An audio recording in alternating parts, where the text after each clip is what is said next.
What Kenya do we choose? And we get to talk about it. We get to talk about it. If you remember the 80s, how many remember the 80s? Let's see hands. Single party rule, right? We pushed for multi-party democracy. We went into the 90s. We achieved multi-party democracy. We started the push for a new constitution. And we pushed and pushed together as a country. And then we hit the early 2000s, and we formed the Bomas process. And the CKRC, the Constitution of Kenya Review Commission. I say this because so many young people don't know where Kenya has come from. The Constitution of Kenya Review Commission spent years at Bomas of Kenya in Lang'ata, taking the views of Kenyans from all over the country, through their representatives, through civil society, spoke and spoke and spoke, and argued and argued and argued, and debated and dialogued. And we got our first draft, which did not pass the scrutiny of Kenyans. Do we remember? It did not pass the scrutiny of Kenyans because it was taken back to Kenya. And then we went back to the drawing board. And then we had a new constitution. 2010, was it? But Vision 2030 had already been birthed. And now we get to birth a vision under our new constitution. And many a time we are frustrated in Kenya. But how often do we stop to say, thank you, Lord, for a country where we can push for what we want? And for that, before I invite our panel, I want to ask us to celebrate our country and ourselves in ululation. I am so proud of being Kenyan because of processes like this. Ladies and gentlemen, leo we are all wananchi. Your Excellency, today we are all citizens. Is that okay? Thank you so much. Allow me now to invite our panel to come up and take their seats, and we will start a dialogue. Dr. James Mwangi, please come up. Let's give him a round of applause as he makes his way up. Daisy Amdani, who's the Executive Director of CRON, focused on community advocacy and awareness. Give her a round of applause. Dr. Mwangi, I didn't give your role because everyone in Kenya knows who you are and what you do. Please take your seat. Please sit where you are most comfortable. Next, let me ask Betty Maina, former CEO of the Kenya Association of Manufacturers, to come up and take her seat. Faith Beatrice, President of Daystar University Students Association. Faith, where are you? Please come up. Give her a round of applause. Mwita Ian Matiko, student leader, Kenya Methodist University. Let's give him a round of applause as well. Festus Mwanza Kaluki, youth leader from Machakos, representing people living with disabilities. Let's give him a round of applause as he comes up as well. And also with us, Ambassador Bitange Ndemo. Please do come up and take your seat. He's Kenya's ambassador, I believe, to the Kingdom of Belgium. And the European Commission. Please do take a seat. Thank you all so much for joining this conversation. I will start with a simple question. How far have we come as a nation, in your view? And what have our greatest achievements been? And then from there, for you, where are we going? Where should we be going? And how do we get there? Can I start with a youth voice? Faith, kick us off. Thank you. Thank you so much for this opportunity. So one great achievement that we've seen is the development in terms of roads. We've seen KICC Highway under Vision 2030. That's one of the developments for Vision 2030.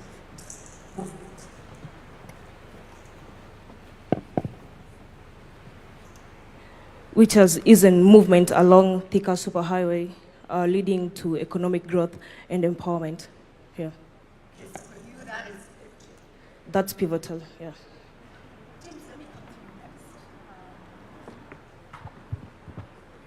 Sorry, Kenyans are adaptable. When things don't work, we figure it out, right? So that's another wonderful thing about us. James, take us to your journey. Of course, you are part of Vision 2030.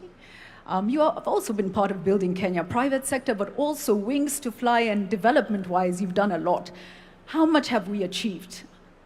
And where are we going? Thank you very much. Thank you very much, Jury. Looking back, we have made very significant progress, but progress is always relative. You only appreciate how far we have gone if you look at our age of 60 years relative to other economies and their age. That's how you really appreciate. But at the Vision 2030, the data was out there. We are ranging between 50 and 80 in terms of achievement of targets. So when you get 50, you have passed. If you get 80, you have done very well. So it is really a question of relying on data. Could we have done better? I think Professor feedback, because he held the mirror for us, there are areas we could have done better.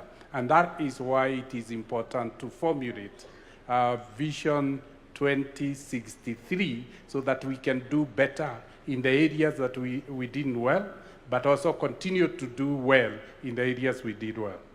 But I would like to single education and health. To me, while the indicators have not really been what they should be, getting 1.2 million children to sit for an exam in 1 year and graduate to the next, that to me is a huge achievement because we have moved from a very low number. Where are we going? I think where we are going is, and I was sitting next to a dream, is fulfilling his dreams. This vision is not about our generation. This vision is about our children and our grandchildren. And he reflected where we are going. And it's, as he spoke, I was amazed that he's helping us to see where we didn't get it right. That we could have been more people-centered. It's really him, it was all about people. Education, security, health, neighborliness, environment. That is all about people. Yes, we did lay foundation in infrastructure, but Adrian representing the people for who we are here wants a people-centered vision. Very powerful, very powerful. Let me come next to you, Daisy. Tell us what you are most impressed with in terms of what we've achieved, and tell us where are we going. Let's try. Let's see if the mic is working. Okay, thank you.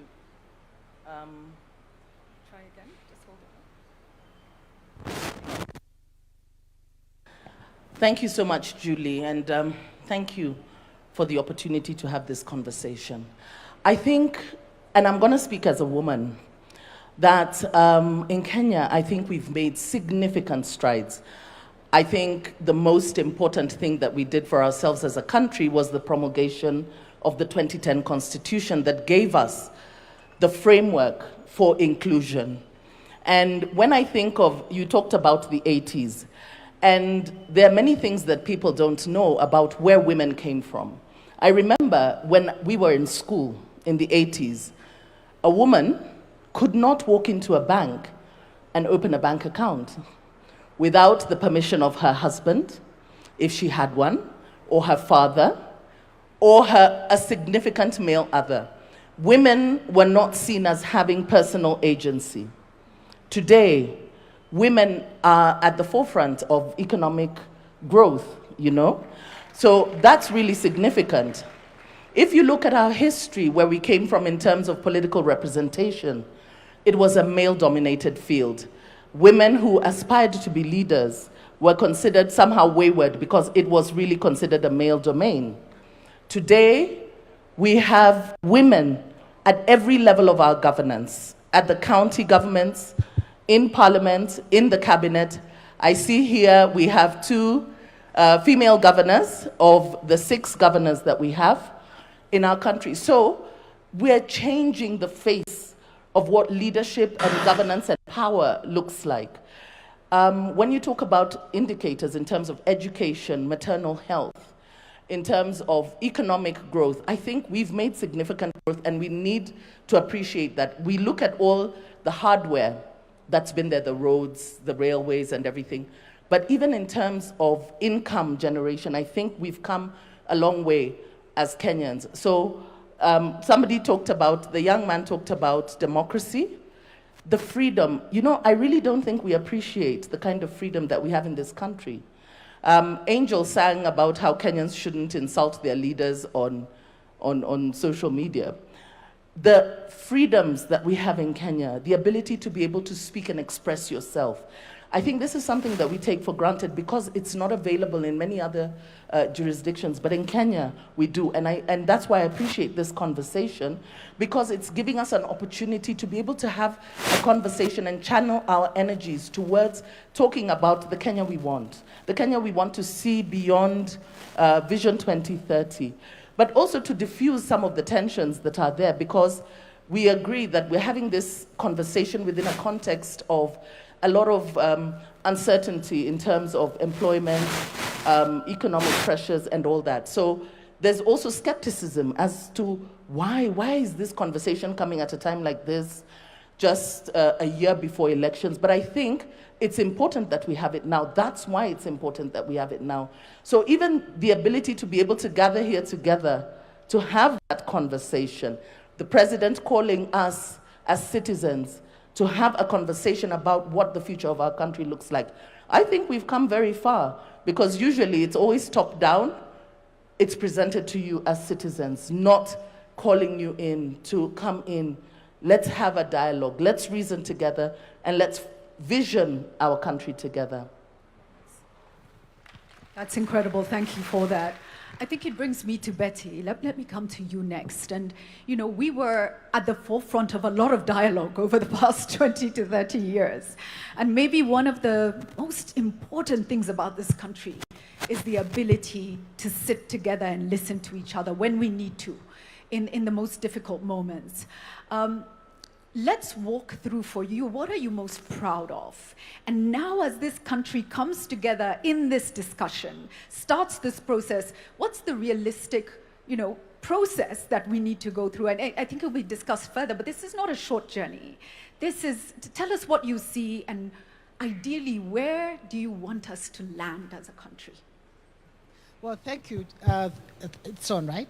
Well, thank you, Julie, and referencing how far we've come in this conversation about the future of the country. And like you, I'm actually very excited that we're having this conversation in this context, because we've had conversations about Kenya in the past, and it's not from the 60s, when we think about the futures work that was done by the NCCK. So Kenyans have been thinking about... We adapt. Sorry. Kenyans have been thinking about themselves. We gave ourselves a vision at independence. We gave ourselves the goal of eradicating poverty, disease, and ignorance. And therefore, we've been shaping our futures over different times. We've seen, as James has said, if I think about our childhood, when we grew up, I'm thinking it's my age or slightly older, the differences in our experiences as children then, and where we are and where our children and grandchildren, because now we have grandchildren, are growing up, those are totally different society and a better quality of life. So I think we need to give ourselves credit that we are not where we were in 1963. We're not but we are not where we would like to be. So we've accomplished a lot socially, politically. We've celebrated the Constitution. Economically, we've seen better livelihoods than we experience, education, health. There are many things that we can talk about and celebrate as having accomplished as Kenya. But we are also aware that there are things, we gave ourselves 80%. Somebody might be less generous, James, and say maybe we should give ourselves 70. So 70 gives you an indication of how far you are. And Professor Hino has clearly told us this is where you could be if you did different things. And I think when we now think about the future, we need to think about not focusing on the things that have worked. We like to look at buildings. We think development is capital projects, roads, which is true. It facilitates that. But there is something within that we need to work on. What sort of economy do we have? We focus a lot on, and we are aware of how unequal our society is. So if you ask me, what should we aspire to? We should aspire to a lot more of an equal society. What are the things that will get us that? Professor Hino points out, but history also points out that hard work, clearly, discipline, integrity are critical for building as building blocks for the future. Everybody wants to become rich, but how do they want to become rich? And do they become rich at somebody else's expense? We need to fix the institutions that offer equality for Kenyans. Thank you. Wow, fantastic. Still adapting. Okay. Can I just bookmark that when Professor Hino did his presentation, and when you mentioned informal sector, there was an applause that came from the back. So I just want to recognize that's a very big part, I think, of what Kenyans want us to focus on is how to give dignity and opportunity and pathways forward to the informal sector. Let me come to you next, Ian. A lot of what we talked through earlier, you probably didn't live through, right? So when you have the chance to look forward and imagine and dream everything, we have a restless, cynical and tired, kind of disappointed Gen Z and youth population. How do we inspire? How do we rebuild? And what do you see as the future for the country? All right, thank you so much. My name is Ian Mwita Matiko. I may not have lived to see the Vision 2030 being born back in 2008, but I have been a beneficiary of that vision from the time I was born up until this moment. So I'll say what is working in the present and where I think we are headed as a country and what I envision, what I would want as a Gen Z to be achieved in 2060. What is working currently, I've had the opportunity to work under 3 ministries currently. I have worked under the Ministry of Interior, under PS Raymond. I've worked under the Ministry of PS Fikirini Jacobs, and under the ministry that coordinates Nyota Fund. One of the things that I can say with full confidence that is working is that for the first time in the history of this country, we have had the young generation being brought in conversations, national conversations on matters security. And that is thankful to Jukwaa la Wasomi, which was born last year under the leadership of UCSPAC, which is the Universities and Colleges Students' Peace Association of Kenya. That Jukwaa la Wasomi is working in conjunction with Jukwaa la Usalama under the docket of PS Raymond Amolo. So that is one of the most significant things that I've been able to witness as a young person, because now we are revolutionizing our security to include the very people who are going to take it up later on in the future. The second thing is about Nyota Fund. Now, people may see it as a very small thing, but when you look at it keenly, it is inspiring millions of lives. Because for the first time, we have a president who's thinking about the hustlers out there. This Nyota Fund is revolutionizing the way in which we think, because we don't want just to tell people that we're giving you employment. We want to show them that this is how we are creating these job opportunities for you and inspiring you to a future. And the third one is When you look at the National Youth Council, NYC, the last time the elections were held were 10 or 14 years ago. For the first time, we had it gazetted this year that the youth are going to elect their council to represent them in terms of government. And that is that is thankful to PS Fikirini. So that is what I've seen that is working currently. But what do I envision? Which Kenya do I want in 2060? One of the fundamental things that we need to underscore is the Kenya that we are building, we are not merely building Kenya for 2060. We are building a Kenya that we will want to leave behind for generations that are coming in. One of the things that I'd want to highlight is especially the health sector and the education sector. Let me begin with education. We must revolutionize the way in which we educate our people. We must not educate our people to seek for jobs today or to want jobs today, but we should position them to tackle problems that will arise in 2060. And that means we need to bolster our education system. We need to position our people in such a manner that we will not be consuming things from outside, or we will not be consuming knowledge from other states. We will be instead exporting knowledge to other states. We will be inventing and we'll be inventing things and sending them outside. So that means we need to invest more in our education sector. The second sector is health. We cannot be 60, now for 2060 will be 100 years, yeah? We cannot be 100 years old and we are still relying on external aid in terms of medicine, in terms of vaccine, because we are 100 years old. So we should invest in the health sector such that our young scientists, our professional doctors, our brilliant minds can come up with research. That research can be sponsored into the future, and they can dream about a Kenya that can, also innovate. We don't want to go to other states to compete in events. We also want to host those events, and we want to be better at those research competitions. So that is the kind of Kenya that I envision. And if I've been following the mind of the president, when you look at the trajectory that he's trying to build, he's trying to turn Kenya away from consumer country to a producing country, if you look at it keenly. So that is my input for now. Thank you so much. Thank you so much, Festus.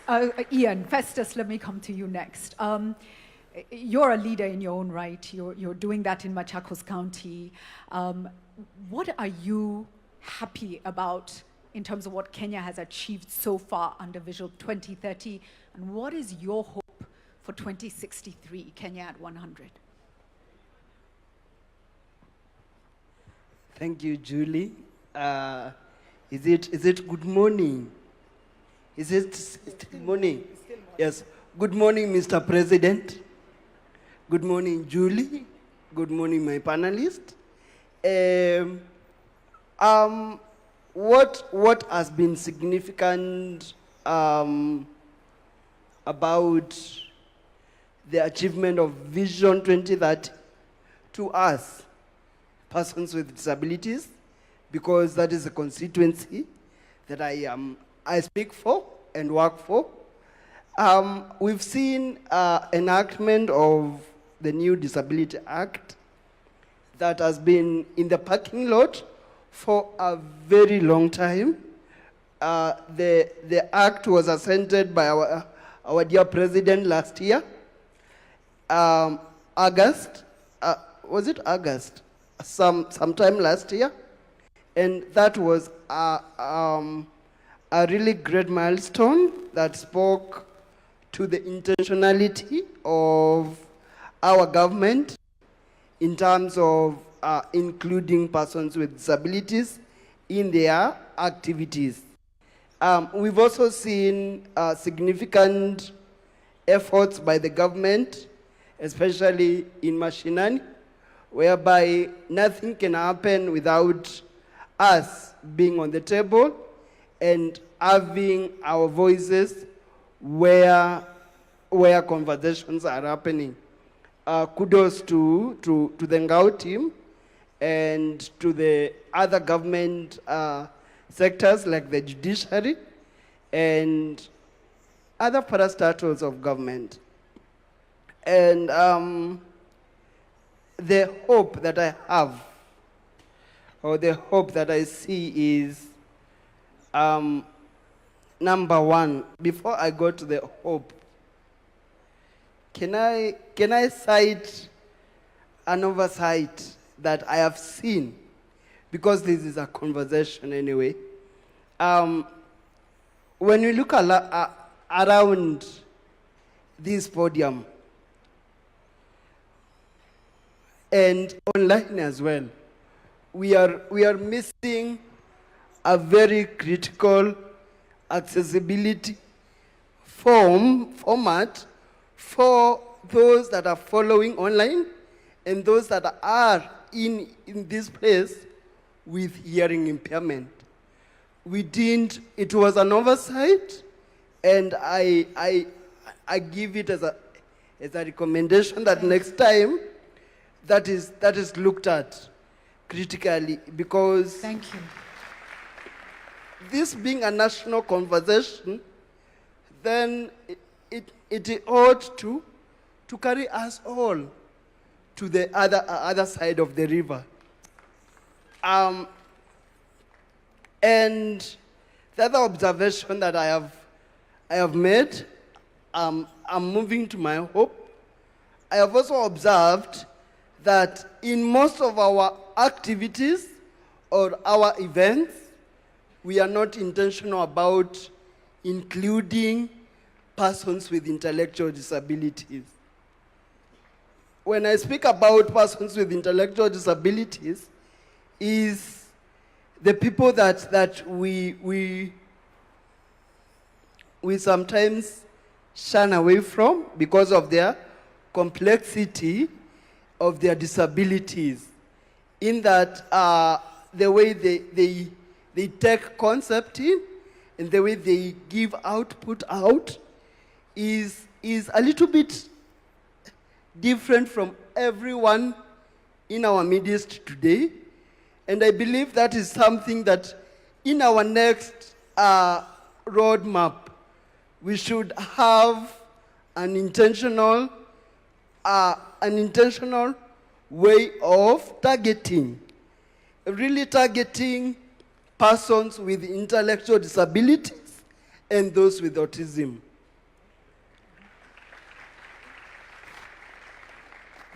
The other thing is that I need us to see more formats of communication in our various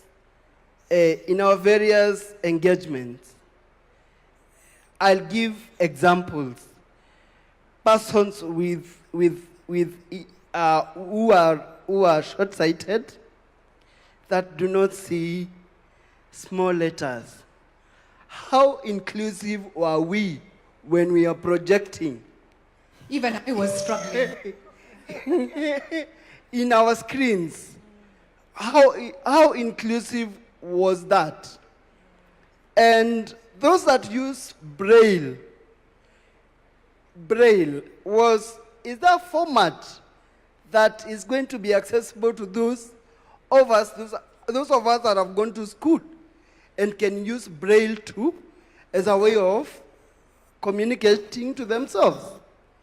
Again, we have a very forgotten group in the communities that have not been participating in our activities most of the times because of the barriers. The deaf-blind people, we've seen how America has empowered the deaf-blind lawyer. All of us know her.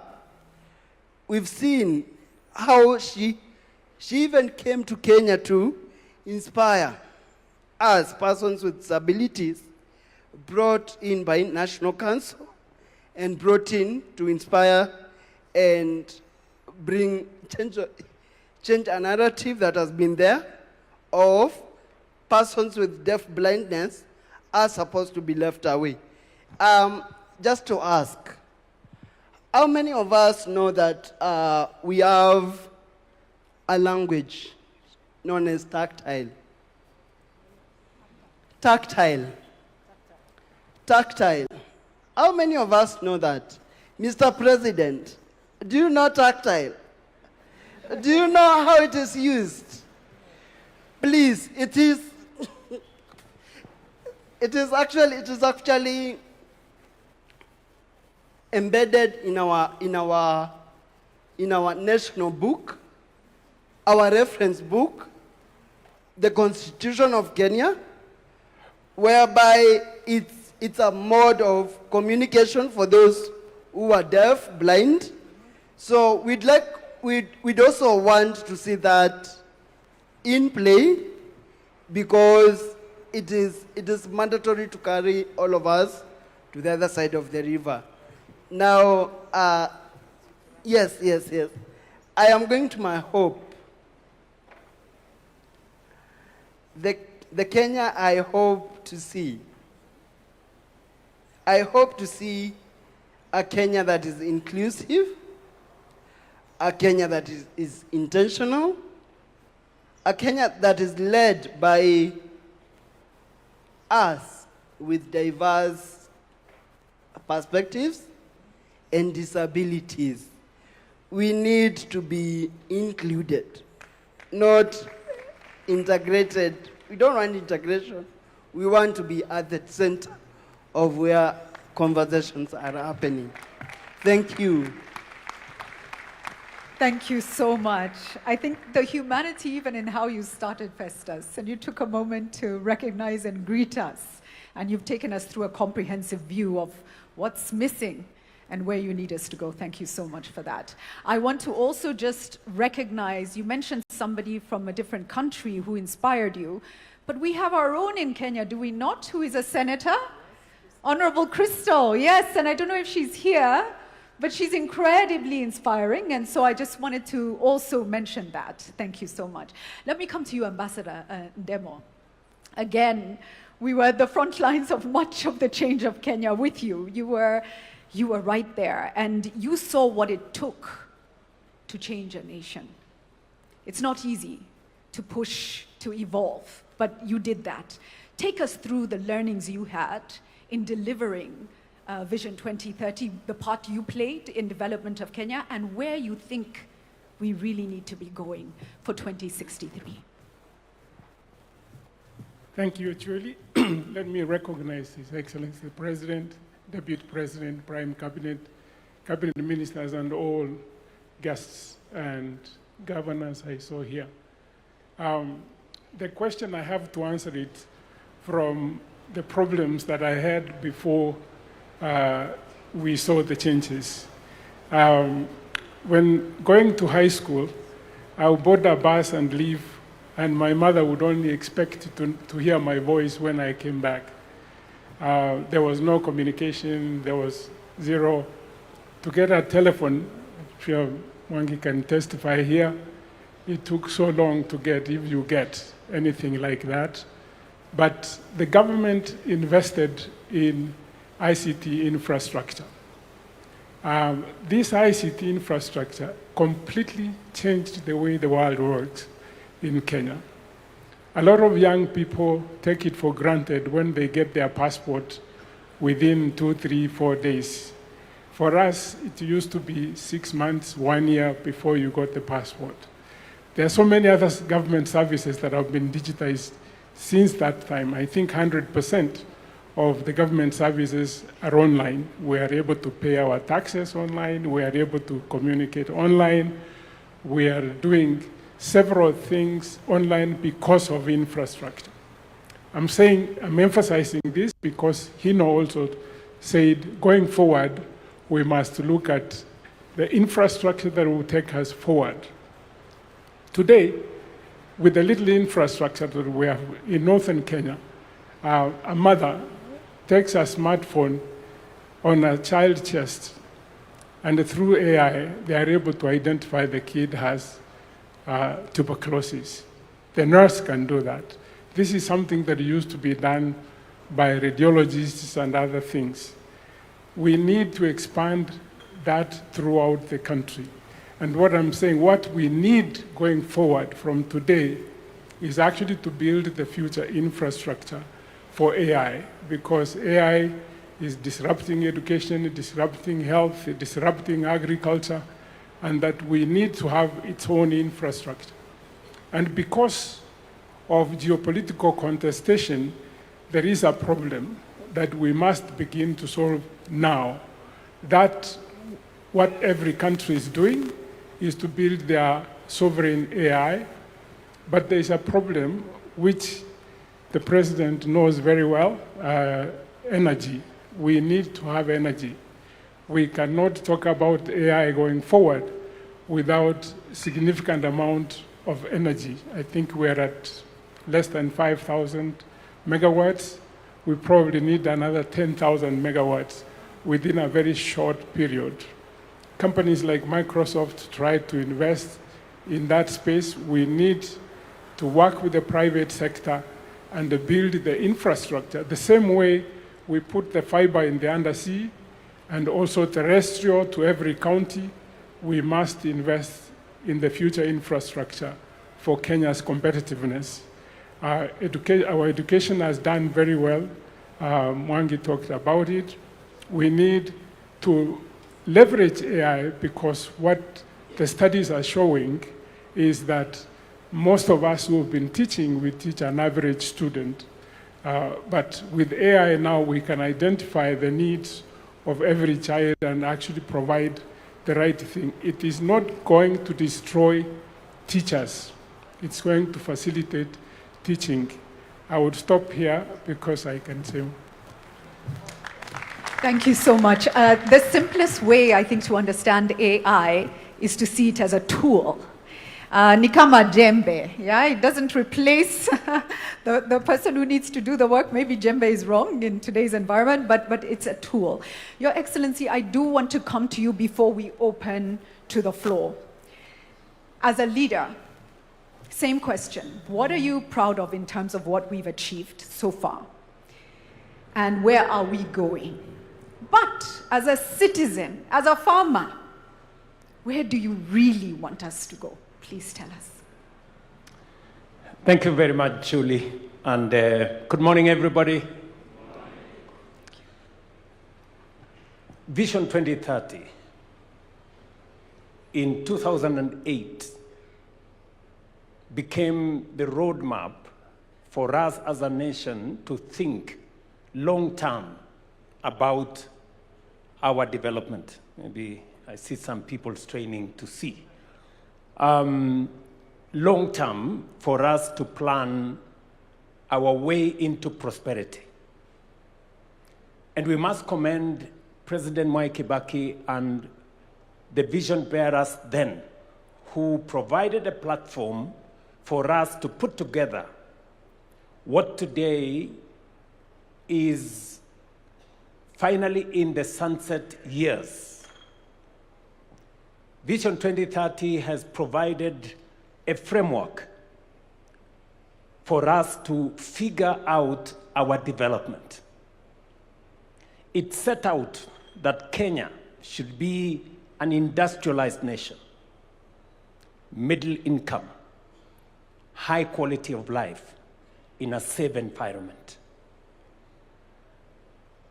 All the targets we set for ourselves, we have been given a review of where we are on the economic pillar, on the social pillar, on the political pillar, and the enablers. And we have been given a scorecard by the Vision 2030 Secretariat. We have done fairly well in many aspects. We've done well in others more than others. We've been given the figures on the political pillar. We are at 80 plus. I think we have an A. And you can see it. We have a new constitution. We have a robust Bill of Rights. We have a democratic state. We have an open society, a rule of law. We have a working judiciary. We have a civil society that is not constrained. and we have made ourselves a very proud nation. In fact, globally, Kenya is recognized as a democratic country. It is part of the reason why in 2023-24, I paid a visit to America, and the single most important component was the fact that we share in our celebration of freedom and democracy. We have been given indication as to where we are with the economic pillar. In fact, I think of all the pillars, the economic pillar is where we have done not very well, at around 50, I think it was 52, 53%. On the social pillar, we are around 60. We have made progress. Today, we have significantly in our region, we've done very well in terms of paved roads. We have 20,000 kilometers of paved roads. We have a working SGR. We have an expressway. We have dualed some of our roads. We've extended electricity. We now have 10,000 homes. 10 million, sorry. 10 million households going to 11 million households connected to electricity. Our transition on education is significant. We have done very well. But why are we having this conversation? And I want to thank the people of Kenya. When I asked the country that it is time for us to have a national conversation about the long-term vision of our nation, we have been explained to why.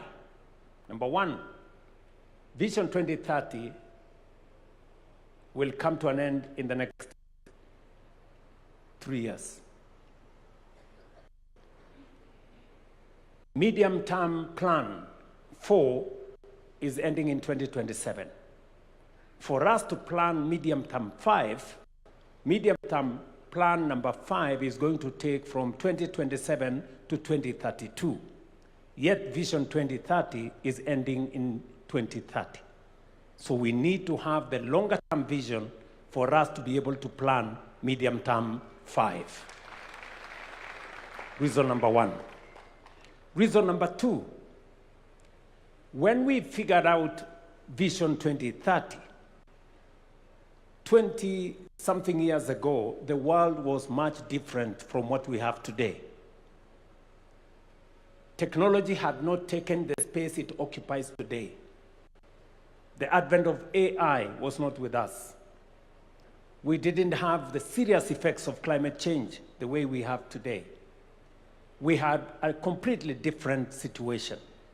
It is important that at this point in time, we give ourselves another opportunity to think about the long-term development of Kenya in the context of the world that we live in today.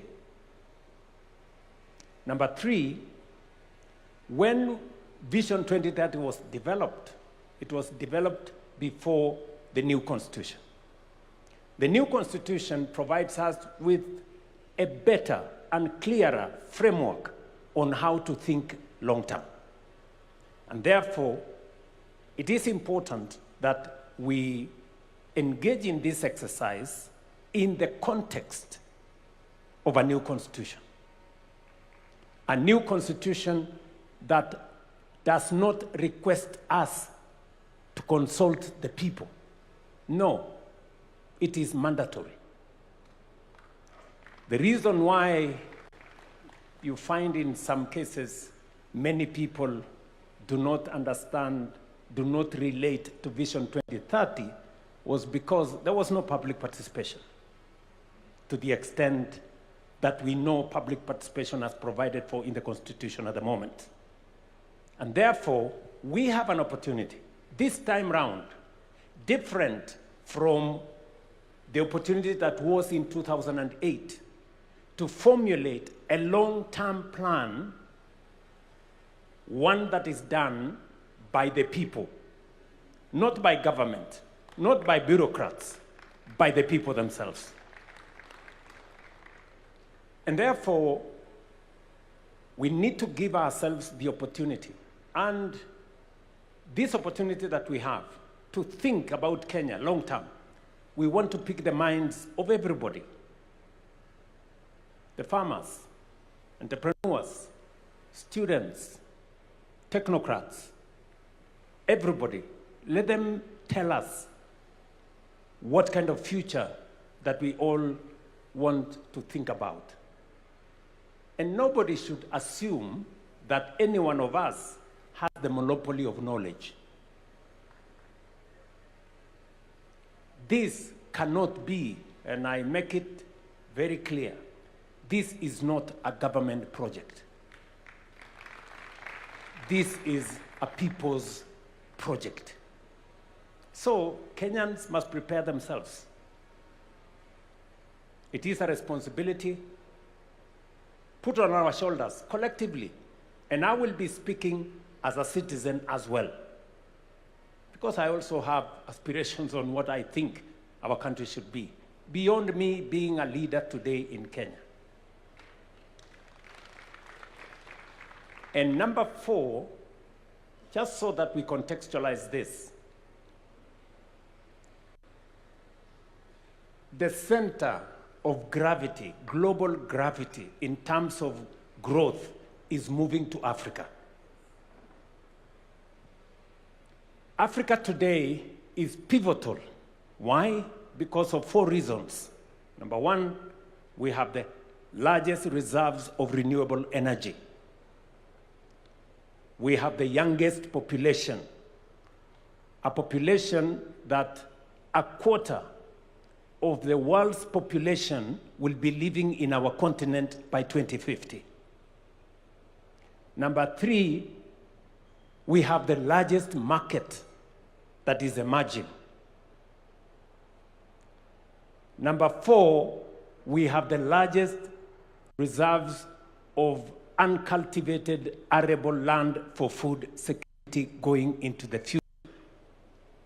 And therefore, as the center of gravity, global growth moves to Africa, we must position Kenya appropriately so that we become that epicenter. It is for those 4 reasons in my thinking that this is the moment for us to imagine the Kenya that we all want into the future. Many people may say, this being a year where we are going into politics, maybe this should not be the opportunity for us. Now, I want to tell them, Kenya is bigger than any election. For far too long, we have made elections to look like it is a matter of life and death. It is not.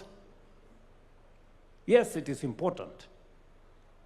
And the reason why we have not achieved some of our targets is because we have made our plans not with the foresight of the future, not thinking about the next generation, but simply thinking about the next election. And that is how we haven't met some of our targets. And I speak from a position of knowledge, and I speak from a position of experience. It's not always that you become a president of a country. I have the privilege to be the president today. And I want to speak from that experience, that the pressure that always you have, even when you know as a leader this is the right thing to do, you are told always, this will affect your next election, don't do it. This will affect your next election, don't do it. Many are telling me, oh, you know, why don't you concentrate on the next election? Leave this thing, it can be done some other time. I'm telling them, the next election will come and go. Kenya must think beyond the next election. Kenya must think for the next generation. And I want to ask all of us here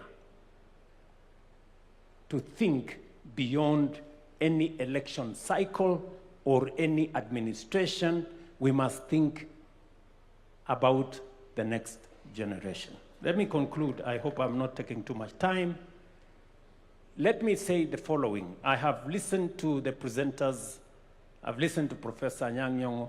I've listened to Adrian, the good young man who is 7 years old. I have also listened to Professor Hino. And as we have this conversation, I have picked 4 things. Number one, Professor Hino has said, for those countries that have succeeded, and he's given us examples of Singapore, Malaysia, he's told us about Vietnam, and all the other countries. What was central to their quantum leap was the people. Not the oil, not the gold or resources, it was the people. And we are lucky as the people of Kenya because we have the people, and they are very hard working. So we have what it takes to lift this country to the next level. Number 2, he has told us to pay attention to inequality. A very serious challenge in our nation is inequality. We have too many people who still sleep hungry. We have too many people who are jobless. We have too many people who don't have income. We cannot progress as a nation when we cannot take care of the vulnerable. So Professor Hino has told us 20% of the bottom poor account for only 5% of income, while 20% of the rich people, of those of us in the higher category, control 50% of income. So 20% bottom, 5% of income, 20% top, 50% of income, meaning 10 times what the bottom has. We have to pay attention. We have to pay attention. How can people, how they access, how their children go to school, how their medical bills are paid, how they access employment opportunities, and how we create equality. Number 3, he has told us our opportunity is in raising small, medium, micro enterprises. We have an opportunity there. Sometimes we think they don't matter. But the good professor has told us that is where our opportunity is. How do we make micro, small, and medium enterprises grow? How do they access credit? How do they access opportunities? How do they access business? That should be we should pay attention. And then number 4, he has told us to pay attention to accountability, to dealing with corruption. He has told us 3 things. We now have a conflict of interest law, which we signed into law. There are many people who want to challenge it because it closes many doors on the people who have access to power, who want to use that power to access contracts and many things. Number 2, he has told us about EGP. We have been trying to implement EGP for many years. I am very happy that finally we have moved government procurement to an electronic platform where contracts can be transparent. We can know who is being allocated, which contract, for how much, and whether it matches the market parity. And he has told us that technology must play a very central role.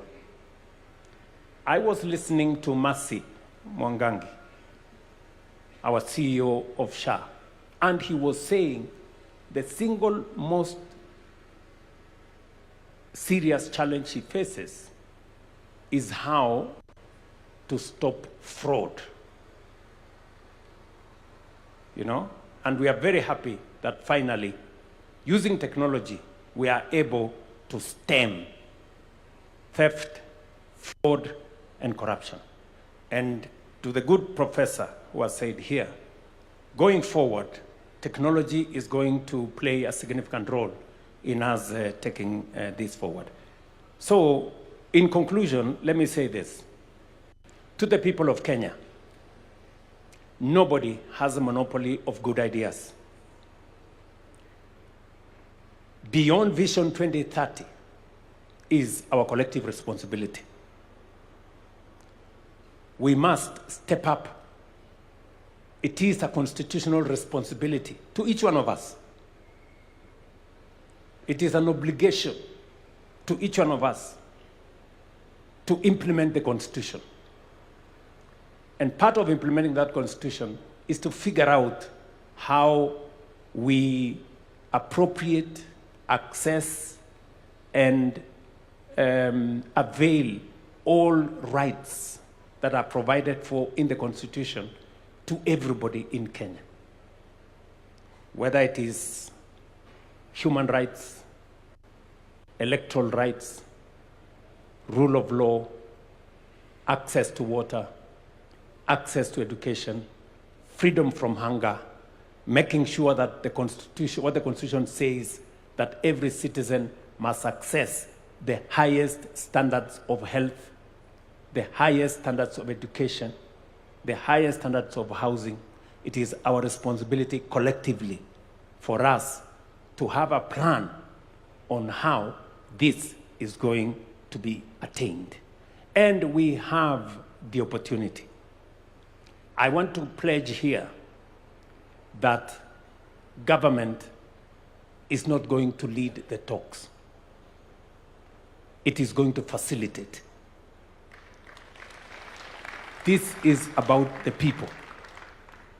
Whatever platform that is required to be provided, we are going to provide the platform.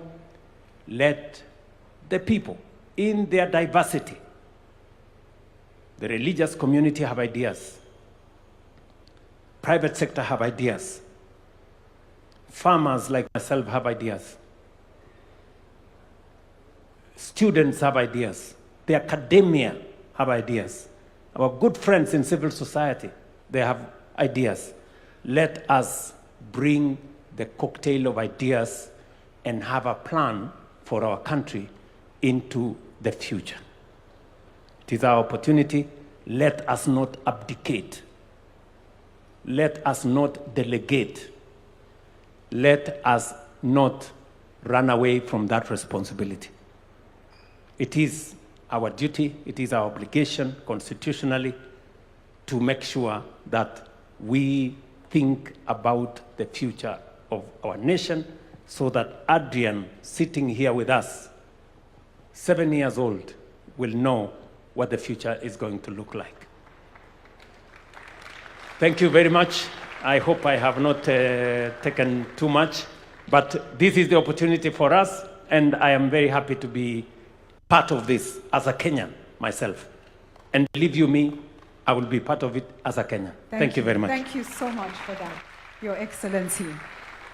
Thank you for the context. And Mark, just be on standby. I will be coming to you. That context is very important. We've heard that the center of gravity for growth in the world is shifting to Africa. The world doesn't want it to shift to Africa, but inevitably it is shifting. And African countries, through their strategic actions and positioning, will determine whether it shifts on the world's terms or it shifts on our terms. Kenya today, and Your Excellency will confirm, has been tasked with building an AU that is fit, informing the build of an AU that is fit for purpose for Africa today and the Africa we want. Kenya is doing that. Yes, and it is important. Kenya today has been tasked by the world with convening around the issue of trust. The Trust Summit is being held in Kenya under the Ministry of Foreign Affairs, and the world is looking to Kenya to tell the world, what are we learning about how we rebuild trust in communities, in societies, between citizenry, with government? How do we rebuild trust? So Kenya has a responsibility to think deeply about where she is going for ourselves, but also for Africa. Does that matter to us? I hope it does. I hope it does. Mark, I'd love to come back to you now to take us round the room. Yes, I see Wananchi hands. We're ready to speak. Thank you. Thank you. Thank you, Julie, and thank you for those who... So I'll just start here, and then you'll pass it back to the lady right behind you, young lad. So crisp and short. Good morning, everyone. My name is Sean Karanja Kinyanjui. I'm an investment professional, born, raised, and living in Nairobi.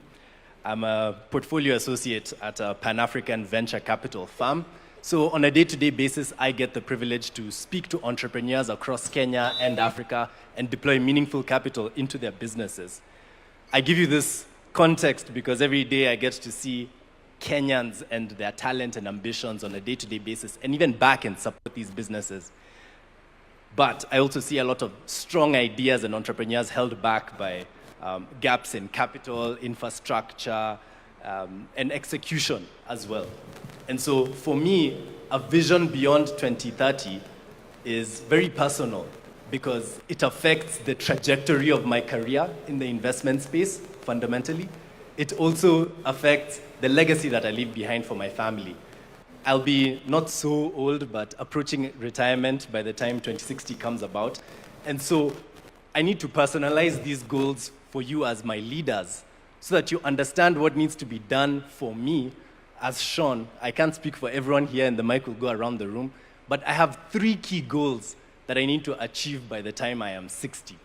And the first one is to be a captain of my industry. I want to sit like James Mwangi here on the podium and say, I'm a global allocator of capital, that people can come to Kenya and say, where's Sean? Let's give him capital. And under this framework of investment that we'll lay out for 2060, I will be able to manage and deploy that capital into our entrepreneurs and spur our economies. But for that to happen in this plan, we need to make sure that there is predictable monetary policies, strong and transparent institutions, investor confidence, so that when someone says, I am domiciling my fund in Kenya, they're not scared that most of it will go away to punitive measures or lack of transparency or get lost entirely because there's no strong ecosystem to support the businesses they invest in. And Mr. President, I do agree with you. Fundamental to that goal of mine is going to be eradicating poverty, because businesses and the investors behind them are only as good as the income that the everyday Mwananchi has to spend on the products and services that these businesses offer. So that needs to be a thing. And Mr. President, just like you, I have a love and passion for agriculture. At our fund, we get to invest into agriculture products and projects across the continent. And I've seen the math, I've seen the data, I've seen the capital flows. And let me tell you, young people, agriculture is the way to go. We have the opportunity to become the food basket of the world. And one day I want to say that I want to step down from my role as the future James Mwangi and get into agriculture at scale. I want to become a farmer and export and feed the world. But to do that, the economics of farming in Kenya also need to work. Access to markets, logistics and transport, water, access to land, all of those need to work for that dream to happen. And my final dream, I just got married a month ago, and, and I plan to go forth and multiply. And so being a father, being a husband, being someone who raises a family in Kenya is core to me, because I need to make sure that my kids grow up in a meritocracy so that their education, their skill set, and the opportunities that are before them are what will open up doors for them, not their last name, not where they were born, who they know. That's the kind of future that I want for my children. And I want to be old in my 60s, living in a Kenya that works, and one that I can be happy in, and I can say, najivunia kuwa Mkenya. Thank you. Over to you. All right, let me pass it over to you. And let's keep it short and crisp. And Sean, just for as an interjection, 60 is not to grow old. There are 60-year-olds here who feel targeted by what you've said. But I get your point, young man. 60 is not old. We still have very young 60-year-olds here. So, tuendelee nalo. Keep it short. Good afternoon, everyone. My name is Achieng Masawa. I come from the great county of Siaya and a woman representative aspirant. I'm a social impact and enterprise-based consultant. I had a privilege to study in Israel and also study entrepreneurship in US through Mandela Washington Fellowship. I'm also a former student leader at University of Nairobi, where I represented gender affairs and also vied for chairmanship back in 2015. And as we sit here today, I am so grateful that this conversation is taking place. It has been so long overdue. I come from a county where we are the source that have been on the streets far too long. And I'm really, really grateful that one of the least developed pillar is economic pillar. And being a youthful country with a young population, I believe, and today is the International Youth Day, I believe that focusing our energy in enabling the capacity of our young people is the way forward. And today I am greatly challenged that the President of our great Republic of Kenya, Dr. William Samoei Ruto, has led the National Vision Board. I would like to challenge all of us as young Kenyans and every Kenyan to also develop our personal vision board to contribute to the growth of our country and to the journey to Singapore. Thank you so much. Over to you, over to you. Melody, you have someone? Thank you. Ladies and gentlemen, Your Excellency, first of all, my name is Hilary Ojwang. I am a Gen Z of this nation and a graduate mechanical engineer. So my comment as of today is that, first of all, I want to thank you for this initiative, because we came up with Vision 2030, and we are now we are developing a relay of visions. So we have Vision 2030, handing it over to Vision 2060. So as we hand it over to Vision 2060, we really just have to reflect and check back and see what is our progress in the social pillar. We have made some progress. Our progress in the political pillar has been significant. But our challenge, Your Excellency, which is the key and the core of changing the life of our people, is the economic pillar. And as a young person, as a Gen Z of this country, I want to thank you because you are saving us in this, guys. Because when I'll be old, and in my 60s, in 33 years to come, the current generation, the generation Alpha, will be asking us for jobs and asking us, what did we do when we were young that they are jobless? That is why I'm taking you, because by Vision 2060, we are trying to solve the solution of creating jobs for our people. My comment is that as our president, and we are praying for you, and we are going to hand over the job to you once again in 2027. I just want to ask you that in that last term, Your Excellency, focus on the economic aspect kindly. Our young people are still hungry. We still have few opportunities in our country. We want our economy to be strengthened. You say that a significant percentage of our country, our land, which is arable, is still used. Let us utilize that. Let us have food in our country that we can export. We can even process and export final goods to the global market. That way we'll have solved a lot of problems for our people and create opportunities. When you look around you, majority of the things here are imported. If you look at the speakers, the cars around here are imported. We will only empower our people if we can do much of the job here and export to the global market. Thank you so much, Your Excellency. God bless you, and I appreciate us for gathering here today. Asante sana, naona sasa kipaza sauti upande huu pia kimeruhusu. Kuna dada hapa, jitambulishe kwa dakika 10 nawe toa mchango wako. Before you hand over the mic, ningependa participate. And to me, Your Excellency, I will say thank you very much. Kama si wewe, vijana wewe kwanza. Your Excellency, remember I'm a clinical student from KMTC, student leader. Na pia hii angalia mahali uangalia wanafunzi wamemaliza course zao za KMTC, and pia Masi Mwangangi angalia mahali hawa watoto pia. Tuangalie sisi wanafunzi wa KMTC, please. Hello. Before he just adjourns it, I'm Brian. I'm the founder and CEO of B. Malsons. I just have one review to just ask.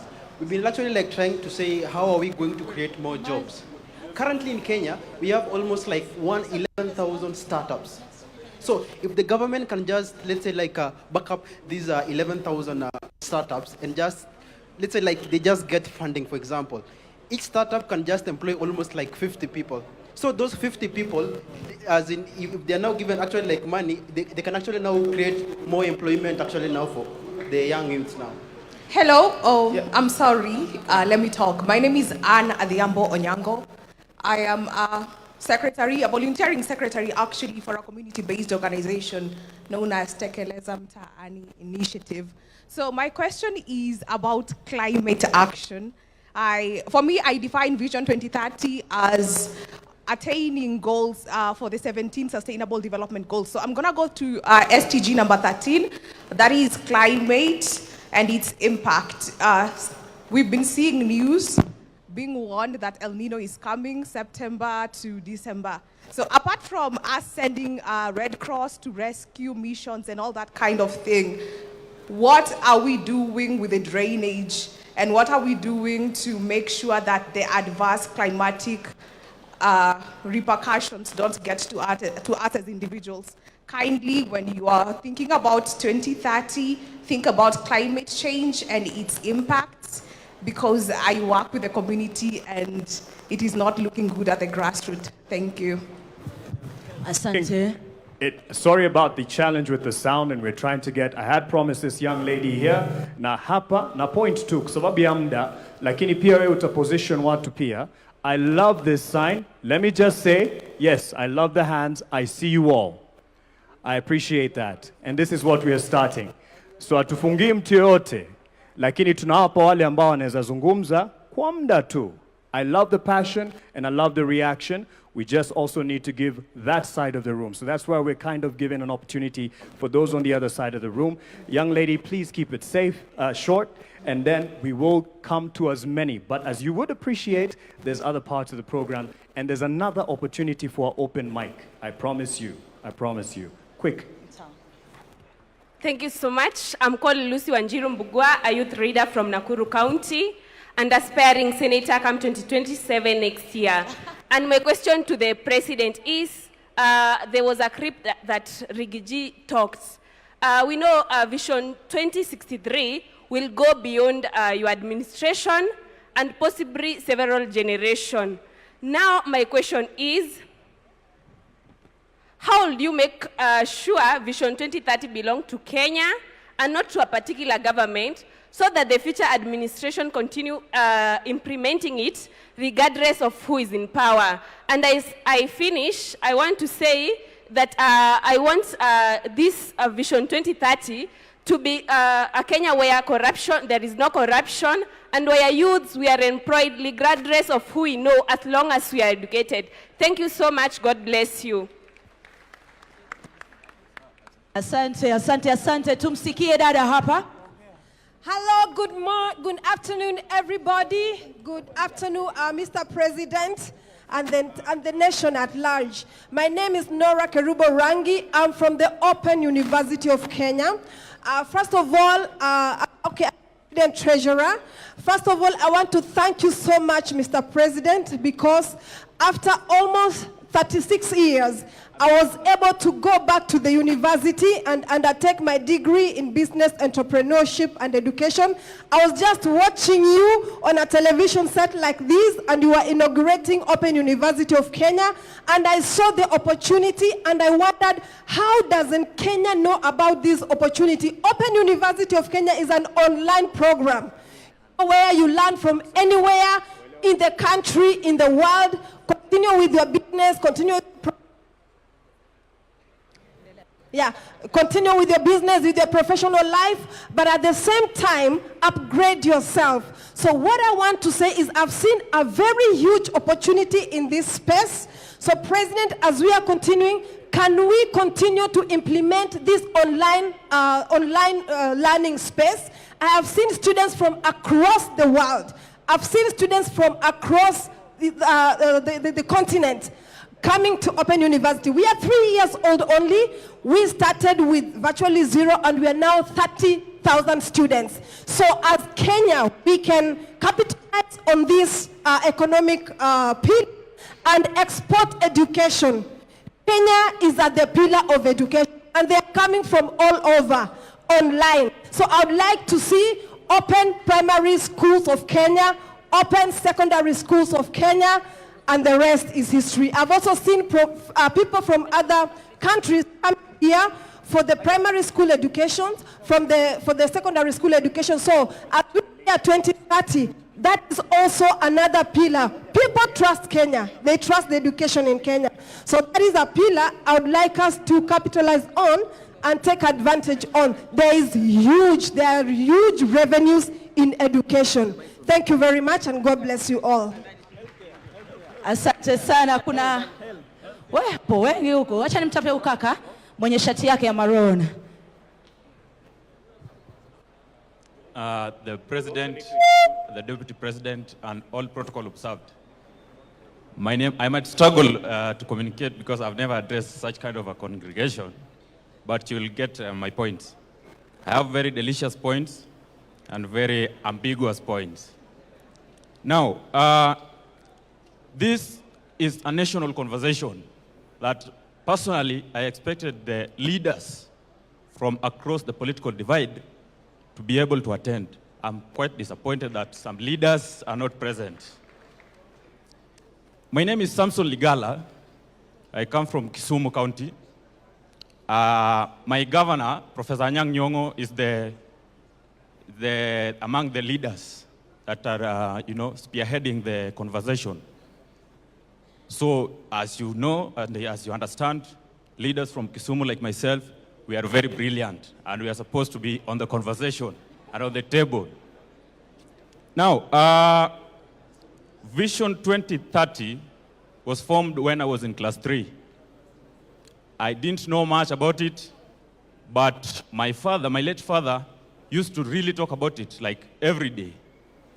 So I got to understand, and I'm glad that today I'm part of the team that is talking, that is addressing the country, and I hope that in future, the foundation that was built, we can have a conversation on it and be able to make changes. Personally, I want to talk about my ward, because in 2027 I will be the MCA for North Nyakach Ward in Kisumu County, God willing. Kule, nataka kuongea kwa Kiswahili kwa sababu si wengi wanaelewa Kizungu wenye wananiona kutoka huko. Agriculture. Rais, naomba mnisaidie, mnipatie muda kidogo nimalize. Okay, thank you. So we should work on inaitwa value addition and empower the farmers at home and everyone, wale wananchi wenye wako chini. Hii conversation vile rais amesema tuweke conversation ikuwe kuhusu wananchi wenye wako chini, si leaders peke yake. Thank you for the opportunity. Melody, I'm right here with the young one. Melody, I'm right here at the front, just to speak to two young representatives who are looking forward to Kenya Post Vision 2030. Kisha baada ya hapo tutarejesha mic jukwani. Baada ya hapo kipaza sauti kitarejea. Samahani, sorry for that. Real quick, and then we'll hand it over to Julie because there's more to the program and there's another open mic session. But I love the passion. This is just an indicator of what we need moving forward. To His Excellency, the President of the Republic of Kenya, the Deputy President of the Republic of Kenya, the Prime Cabinet Secretary, all the Cabinet Secretaries, senior government officials, ladies and gentlemen, children, boy and girl. Is it afternoon? Yeah, good afternoon. So my name is Blessed Barak Juma. I'm 15 years old. And it's a great pleasure to actually be speaking in front of the President today as an advocate for the rights of the children, especially child participation. And first of all, I would like to thank the President because I would say he's really considering the children because of bringing up the first State Department of Children's Services in Kenya. So, Mr. President, we really thank you for that. And I would like to also thank him for this vision 2060, beyond 2030, because as of 2060, I'll be 49 years old. And hopefully, God willing, if all of you will be there, all the children, they'll give me an opportunity to be the President of the Republic of Kenya. And I would say that this dream is going to continue, and vision beyond 2030 is going to be a great impact, not only to the people of Kenya, but to the children of the Republic of Kenya. So I will request child participation, not only by the voice, but children be included in decision-making, implementation of the vision beyond 2030.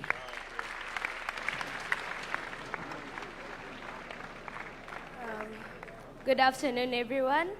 I really thank the Government Delivery Unit for inviting us to this conversation. So first of all, I'm going to go to the Agenda 2060. In inclusion of children, we would like to have the food security improved by investing in smart agriculture and true strength in schools feeding programming. And also coming to child protection services, we would like to strengthen the system supporting vulnerable families and ensuring every child knows their rights. Mostly protecting children must be included in creating these decisions in the 2060 agenda. Thank you so much. Julie, are you ready to take it up? Just because of time and the next agenda, but there's another open mic and I appreciate the passion. Thank you so much. We are blown away by the young voices. Give them another round of applause, please. And it's a reminder that actually very often our young ones are smarter, faster than us, but we still, as Wazir, have a few things to share and teach you, but this kind of dialogue is so important. Thank you. I know James wanted to talk to the young man, Sean. I think you will get a chance at a conversation because I must wrap up now. Let us give a round of applause to the panel as they take their seats. Sean, look for James. He wants to talk to you. So yes, thank you. Please take your seats. Panel, thank you so much. A better round of applause, please, for them. Please, please. Please. Ladies and gentlemen, as I close and hand over, we talk a lot about Singapore. And Singapore did many big things. But Singapore also did some fundamental, simple things. I want you to Google Lee Kuan Yew talking about the change. One of the things he stopped in Singapore was spitting. To transform Singapore, he stopped the culture of spitting. And they were very angry because they were passionate. They said, this is what we do, we spit. He said, you will stop spitting. And they stopped spitting. Another thing that he did was language. They all had different languages. Sisi tuko na Kiswahili. It's wonderful. They had different languages, and he told them, we shall speak the same. Pende, usi? Pende, we shall speak the same language. And I want to close by saying, as we have these conversations about what we want, part of what we want is individual responsibility. Mnatupa takataka, alafu mna complain. Mnauliza governor kwa nini? But if governor also is responsible for doing certain things, but we as individuals take our personal responsibility. If you throw something on the floor, ni nani, unataka nani to pick it up? So Kenya, let us rise, let us rise, let us rise. Thank you. God bless you. God bless Kenya. Thank you all so much. Thank you. Thank you, Julie Gishuru, my senior in the profession, and actually the one who held my hand to get into the newsroom back in 2008. The reason I bring this out, it's a process and a journey of holding someone else's hand and taking them to the future.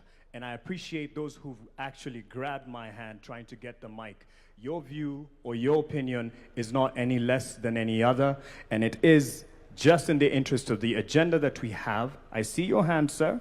I see your hand, that we have something called a hack at 100. There's another open mic session, and I appreciate the passion, just to be able to accommodate those who prepared, something that we can envision in terms of the digital capabilities of hacking a future beyond 2030. And for that, I'd like to call on Bernard and Mika and team, tafadhali wakijiunga nasi hapa mbele, tafadhali tuwape makofi. Bernard and Mika, hack at 100. How can we hack this? We hack Nairobi every time we are moving around with traffic. When someone told you how they got somewhere, ulisema uli hack traffic by taking a boda. Vijana, halo, halo. Halo, halo. We are here, we are building the future. I'm not feeling the energy. Vijana, halo, halo. Mr. President, halo, halo. Asante sana. When I say future yetu, tunasema tuko ready. Future yetu? Future yetu? Thank you. We need to have the energy so that Adrian, who spoke here so well, can feed off our energy. If we are building the future where everyone is bored, there is nothing to build. So, by the way, we are live on all platforms. We have a lot of creators who are live on X, Meta, Twitch. There's a Matatu parked outside, 2 of them. They are streaming on all platforms. So Hack Kenya 100 and Beyond Vision 2030, hackkenya100.com. We are live. Go online. We'll plug you with all the latest updates. Your Excellency, Dr. William Ruto, Your Excellency, Deputy Kithure Kindiki, thank you for organizing this session. And all protocols observed. And I have to say, Vision 2030 is the only foundation or structure that got me out of a village in Keroka, in KICC, and took me to Alliance High School. Hashtag, I went to Alliance. We went to Alliance, and without free education, I wouldn't be here today. So Vision 2030 team, Mugo Kibati, Alliance High School, we see the dream and we are to build today. And nataka mnishikie namba mbili. Namba ngapi? Namba mbili. 75 and 100. 75 and? After we are done, mwenye atakumbuka zinamaanisha nini, utaniona nyuma ya tent. I'll give you something. But before we jump into it, I would like to introduce my team who has been behind an activity we've been doing for the past 1 week. We are running a Hack 100 hackathon where we had over 10,000 young people all over the world applying for them to propose bold ideas, bold visions in terms of where they want to see Kenya at 100. We had applications from San Francisco, California, Frankfurt, Shenzhen, all over the world, because everyone wants to be part of building our future. So I would like to introduce my team, starting with Kevin, and we can jump into the next 15 minutes or so to show you what we have. Kevin? Thank you, Bernard. My name is Kevin. I work with young people to help them articulate their ideas and their passion so that they can be understood by people who want to build them out, invest, and I'm here to do strategy and coordination. Hello, everyone. My name is Shannon Oduor. I am an advocate of the High Court of Kenya. I'm representing the legal team on this Hackathon 100. Right, my name is Naini Lankas. I also work with Shannon, and part of what we do for Hack 100 is that all of the hacks, the solutions, and the innovations that are coming our way are anchored in the Constitution. So we are keeping that in mind in everything that we are doing for Hack 100. Thank you. Good afternoon. My name is Jane Martha. I work under Hackathon, and I'm part of it. I conduct issues on strategy and governance, and I also deal with the creators that you've heard. I'm one leading them. Thank you. Good afternoon, everyone. My name is Arthur Kamau, and I'm part of the team handling the sports sector. Good afternoon. My name is Micah Matenge. I'm a CEO of a company called Venture Money. I work in the investment banking space, and I work with young entrepreneurs who are looking for investment in Kenya and abroad. Thank you. Asante sana. They'll come back to stage shortly. Don't worry about my dressing. I was told to dress down to represent the youth. So si suti sina, niko na suti kadhaa. Remember the numbers I gave you. How many were they? How many were they? 2 numbers. Which one and which one? This side, which number? This side? Aya shikilia hivyo hivyo as we watch this clip for you to understand what those numbers mean. Media team?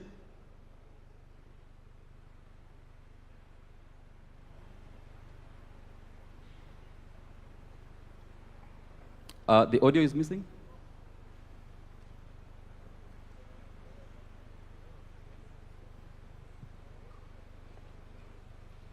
As they play the video, those numbers mean 2 things. 75% of Kenya's population are under the age of what? 35, right? And if we are not involving them in building this future, we have no future we are building towards. And personally, by the time we are 2063, I'll be probably 70 years old. So I'm building this future for our kids and for our kids' kids. So it's very important for us to involve our young people in building the future we are building today. And I'm not sure that the video is ready. The media team. We invited young people from all over the world to submit bold ideas in terms of what they want to see. And we challenged them. If you were to envision Kenya in 2100, what would you like to see? Where would you like to see education? Where would you like to see energy? Where would you like to see technology and AI? Personally, I'm a co-founder of a company. I lead teams across the world, teams in Nairobi, teams in Lagos, San Francisco, and Cape Town. Every day we see how AI is changing how we work, right? Professor Bitange said AI is going to change how we are going to work. So how are young people seeing all these changes that are currently panning out across the world? So the future we are talking about, young people have started building that future today. And the idea we had was, we had a hackathon happening across the country, and builders were building ideas, and all of them were assessed by a team that is capable to actually analyze which idea has the potential to have an impact for over 1 million people. And we had a bunch of them who are building those solutions. And I would like Micah to come and introduce some of them here as we wait for the media team to play the video clip. Micah?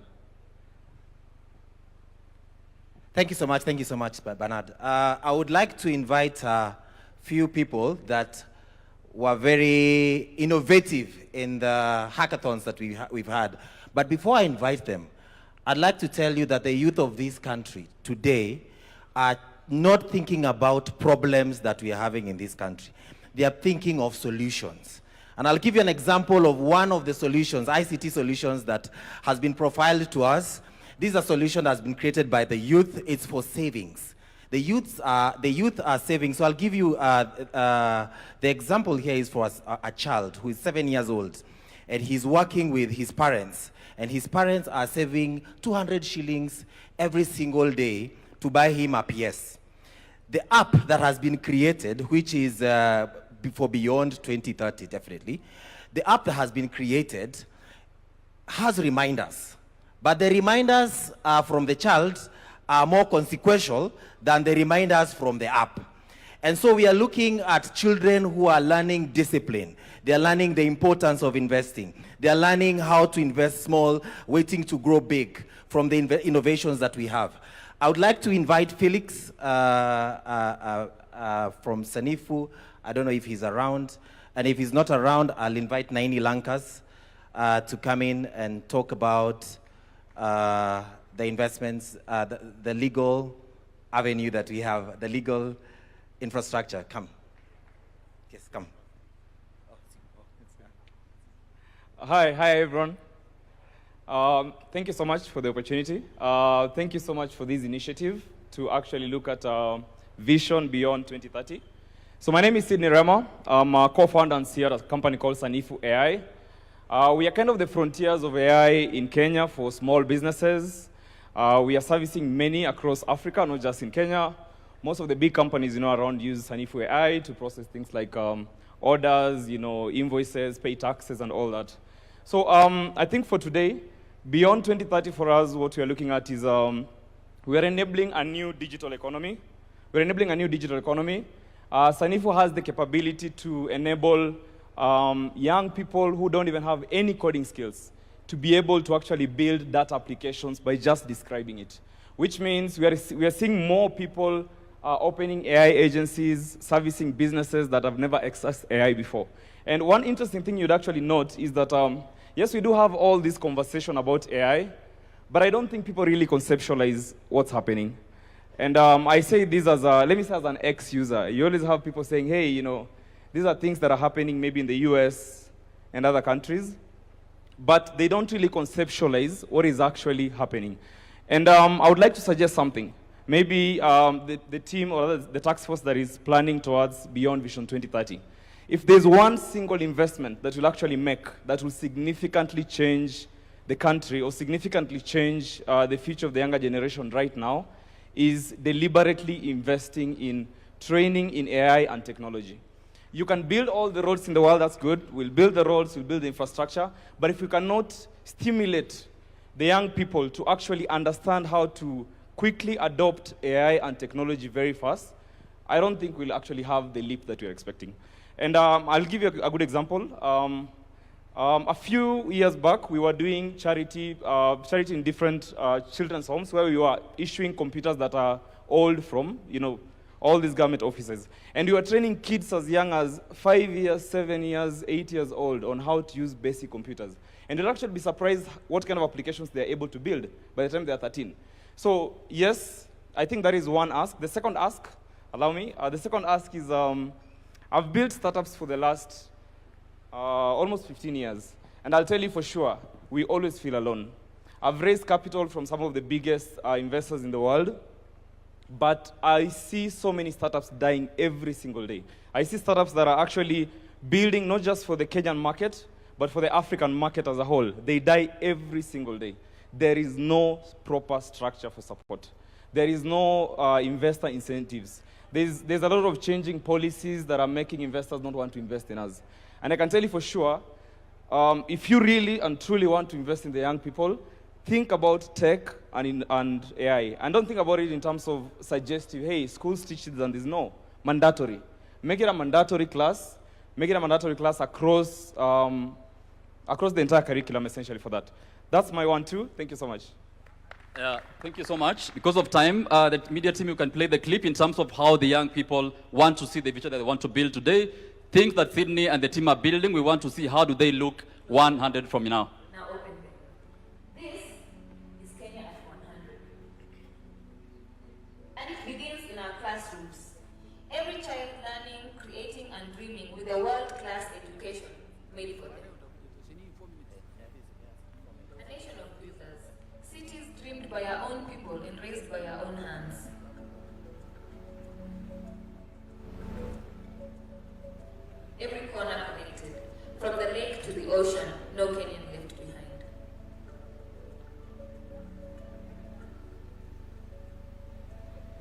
the brilliance of our young people, the 75%.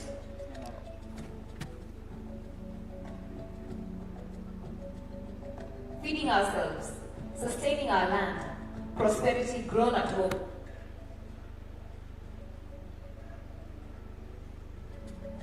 Clean power from our valleys, our winds in the atom, energy that never runs dry.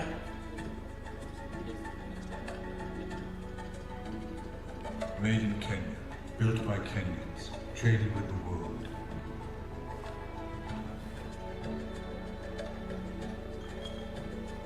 Our wildlife protected, our heritage alive, the world welcomed as family. A thriving blue economy, from the port of Mombasa to every fishing village. Health and dignity for every Kenyan, from the first breath to the last.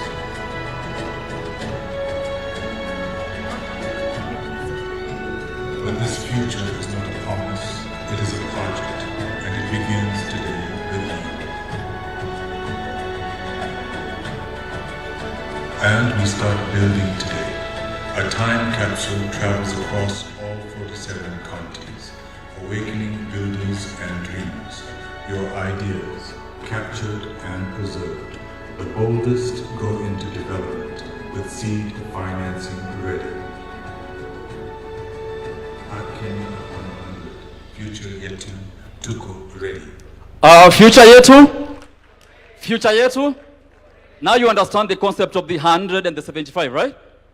Very good students. In this presentation, you've seen a time capsule. Have you seen it? So this time capsule was conceptualized by the over 10,000 young people who applied for these ideas, and it will be flagged off by the matatus we have. There's a time capsule there that will be going across all the 47 counties to collect views, to collect ideas from the young people so that they start building. And there is available financing of at least $1 million shillings per the bold idea that will take Kenya to the next level.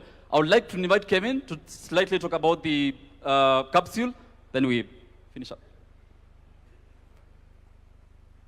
I am a beneficiary of the friendship of Alliance High School alumni.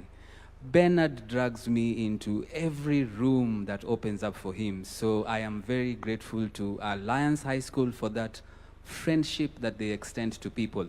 My young creators also tend to speak very quickly, and so I get the work of explaining things a bit carefully because we are required to bring everybody along. So will you allow me to do that? So what didn't land before the video happened is a website that has been created by this able team.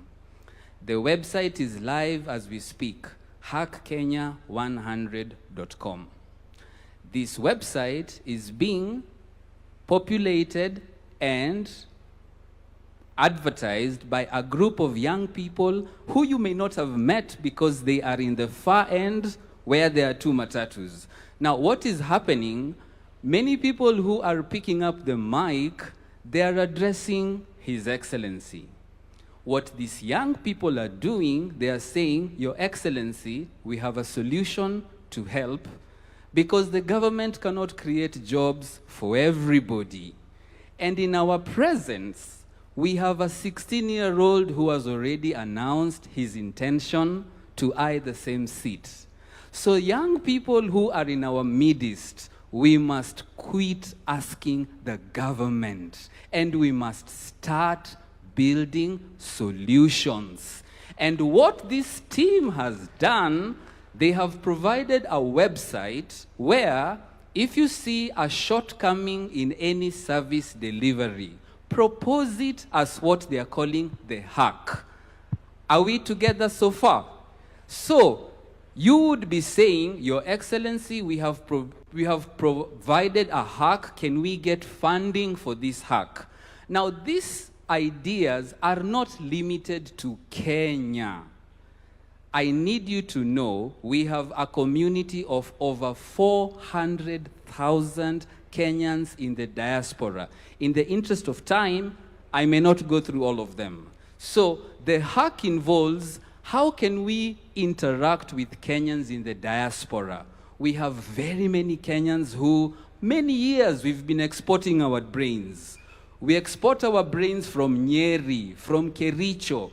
We export our brains everywhere. Somebody said when you're in front of the head of state, there is heat. The heat is acting on me. Allow me to gain my composure. Sawa. So now what is going to happen is that there are communities of Kenyans in the diaspora. How are we connecting with them to link up with them and solve these solutions? Because in our interactions with Kenyans in the diaspora, they want to come back to Kenya, isn't it? You know Kenyans in the diaspora want to come back to Kenya, isn't it? What will they find? They will find these businesses that they need to expand. And so if you are in our midst and you're following us, that is what Hack 100 is about. Allow me to do the second bit of explanation, which my team did very quickly. And I will use a visual aid. Why? We must bring everybody along. Are we together? So they mentioned Hack 100, and then they said there's a capsule. So we carried a capsule to be able to explain where the idea of the capsule came from. So a capsule is this shape, and I know it is small. So we carried a bigger one so that we bring everybody along. So this capsule is going to go everywhere where Kenyans are so that you can put your ideas in it. So I'm going to open this capsule. So this capsule is going to be the conversation builder amongst young people.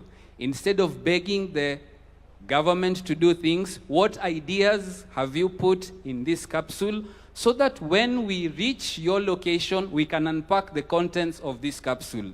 When this capsule goes all around, we will preserve our memories, we will preserve our aspirations, and it is proposed for these ideas to be preserved, and hopefully when we celebrate Kenya at 100, it will be opened to see, did we make it? Did we not? Was the dream achievable? Thank you very much. Thank you so much.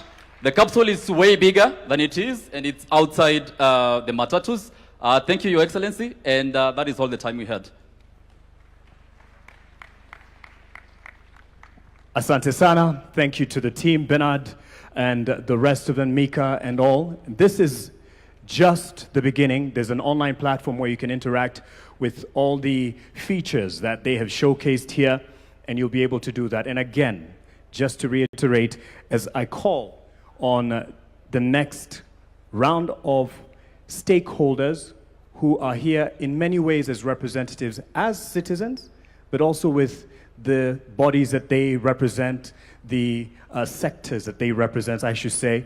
And as we do that, as we set up this particular sitting for them, I'd like to call on the Deputy President. Deputy President, Professor Kithure Kindiki, if you may, because just as a quick word, because in this conversation as we move forward, we are looking at where do we go from here?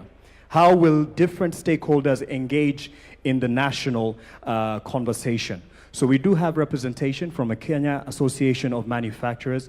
We have from the National Securities Exchange. And just as well as someone who has seen the journey over the years with the previous administrations, much as what we are charting forward is going to surpass and go beyond just particular governments. But we have seen the contribution of the previous government to the Vision 2030. That was led by the late President Mwai Kibaki. That was led by President Uhuru Kenyatta. And now that this particular leadership has contributed to in bringing success to Vision 2030 and pushing it forward. So how, in your view, you would say we have an outlook to build beyond Vision 2030, just as we set up this stage, and I'll call on those stakeholders to come up and speak. Just as the President gave a quick word here, karibu sana to the Deputy President, Professor Kithure Kindiki. Tumpe makofi tafadhali. Wakenya hoye! Wakenya hoye!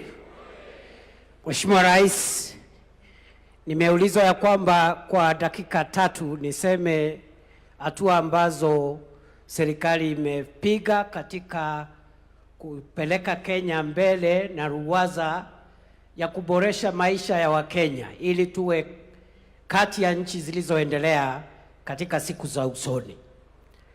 I am proud to report on behalf of the government of Kenya that the last 4 years, under the leadership of President William Ruto, we have been able to do a number of things. And I want to highlight some of the steps that we've taken as a country in taking the development of our country forward from where President Ruto found it. Number 1, this administration has been able to stabilize our economic fundamentals that underwrite our long-term development path. The pillars of development, agriculture, industry, business, enterprise, and so forth, infrastructure, must rest on strong, stable economic fundamentals.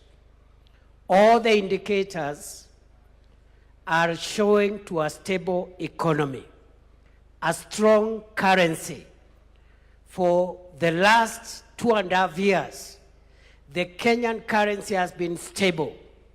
We found it at 162, 165 to the dollar. It has been stuck at 129 for 2.5 years, showing economic stability. We have multiplied our foreign exchange reserves from $5.7 US in 2022 to today, $15.1 billion US, the highest foreign exchange reserves in the history of our country. When President Ruto took over, we didn't have enough foreign exchange. And of course, foreign exchange is a factor for international trade and stabilizing the economy. We have also been able to reduce interest rates. We have also been able to be rated favorably, not by ourselves, but by international sovereign rating agencies. Standards and Poor, Moody's have now upgraded the economy of Kenya to a stable economy. And there are many other fundamentals that I can speak to, including moderating inflation from 9.6% where we found it to now a stable under 6%, and we are still working on the issue of inflation. Of course, on that front also, we have been able to attract last year the highest amount of foreign direct investment in the history of our country, $3.2 billion US. This is a report of the United Nations agency, UNCTAD, last year. And all these things put together are showing a stable economy. The central bank lending rate to commercial banks has come down from 13.5% to 8.75% at the moment. The price of government paper, government bonds, and treasury bills has come down, and now that means private sector can access credit and so forth and so on. We have stabilized the economy. Number 2, we've been able to work on the agricultural transformation, and we have achieved a number of things under the agricultural transformation pillar. We have been able, for example, to register our farmers. We used to work on guesswork. We didn't know how many farmers we have, where they are, what they grow, the size of their farms, the kind of fertilizer they need. Now we have a register of 7.2 million farmers. We have also been able to increase our production of some of the major value chains in agriculture. Maize production has grown from 44 million bags in 2022 to 75 million bags last year to underwrite our food security. Unga prices have also been moderated from 250 shillings to right now around 140, 150 for 2 kilograms. We've also been able to transform the coffee sector by removing cartels and increasing our production of coffee, and also the income to coffee farmers has now grown from 60, 70 shillings a kilo of cherry to about 120 to 160 per kilogram of cherry. Our tea production has grown from $138 billion shillings, 138 billion shillings in 2022 to last year's 215 billion shillings. Our sugar production has grown from 472,000 metric tons in 2022 to last year's 815,000 metric tons of sugar. And therefore, that is a big milestone in terms of that value chains, and we have now more farmers benefiting in that sector. We have revived the industries and the factories in the sugar sector and so forth and so on. So we are also now the largest producer of processed milk in Africa, because we have moved our milk production, processed milk, from 4.6 billion liters a year in 2022 to currently, by last year, 5.5 billion liters. Kenya now has overtaken 3 other countries, and we are the #1 producer of processed milk in the African continent. So we have done some progress.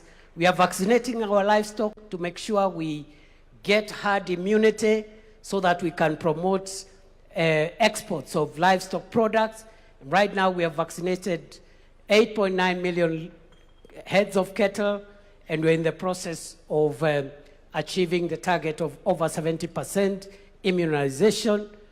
We are also promoting dairy farming, and by also managing the price of sexed semen, which we found at 8,000 per dose, and now it is at 1,400 per dose. More farmers are getting hybrids through sexed semen. So that is agriculture. Number 3, education, very quickly. This is quick fire. In education, we've done a few things. One, we've been able to streamline CBC curriculum. The uncertainties which were there around the curriculum have now been stabilized. We have transitioned from one level to another, which is seamless. Number 2, we have increased funding to education from 500 billion shillings 2022. This year, it's 784 billion shillings. And that is a big leap in this sector. Funding for universities has increased from 42 billion shillings in 2022 to 82 billion shillings last year. Scholarships to university students was increased from 17 billion shillings in 2022 to 41 billion shillings last year. We have employed 100,000 teachers. We have constructed 23,000 classrooms. We have improved on the funding model for our universities, and there is a bill before Parliament now to make sure that every young person, every student who qualifies to join university is funded fully and completely without any regard to the kind of background they come from. So those are some of the highlights we've done in the education sector. Work in progress. Universal health care, we have moved the number of Kenyans with public medical insurance cover from 8 million under NHIF to currently 32.2 million Kenyans. We are working to modernize the equipment, enhance drug supply, and make sure that our health professionals are motivated to make sure that we perfect the universal health coverage. Number 5, on public infrastructure, we are working on roads, railway, airports, seaports. On the roads sector, when President William Ruto took over, many roads are stalled, and we didn't have money to unlock that funding. Through innovative resource mobilization, we've been able to pay all road contractors the pending bills. And today, the roads that are stalled across Kenya, which amount to 6,000 kilometers across the 47 counties, we've paid all the pending bills 177 billion shillings, and the contractors now are back. Every county is experiencing road construction, including areas of our country that for a long time had been left out. You have heard about the famous Ruto Road from Isiolo to Modogashe to Kulamawe. You've heard about that road? Barabara itoke Isiolo, iende Kulamawe, iende Modogashe, iende Samata, itoke Samata, iende Wajia. Wajia Tarbaj. Tarbaj itoke hapo, iende Kotulo. Itoke Kotulo, Kobo. Kobo, Elwak. Elwak, Gare. Gare, Ramu. Itoke Ramu, iende Mandera. Rais Ruto ni fire, si fire.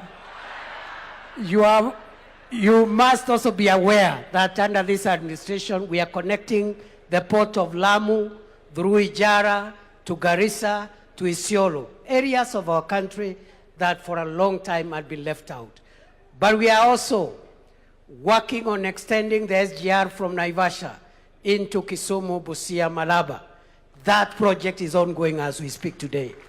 We are building a new terminal, a new airport at Jomo Kenyatta, something we had not imagined we could do it. 155 billion shillings, again through innovative funding arrangements to make sure that we have modern infrastructure. Right now, we also have a port modernization program, which is about 60 billion.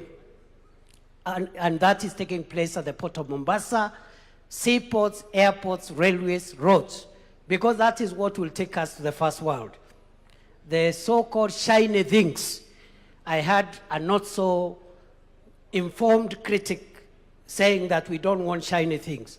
The difference between the third world, where we are, and the first world, partly is the shiny things.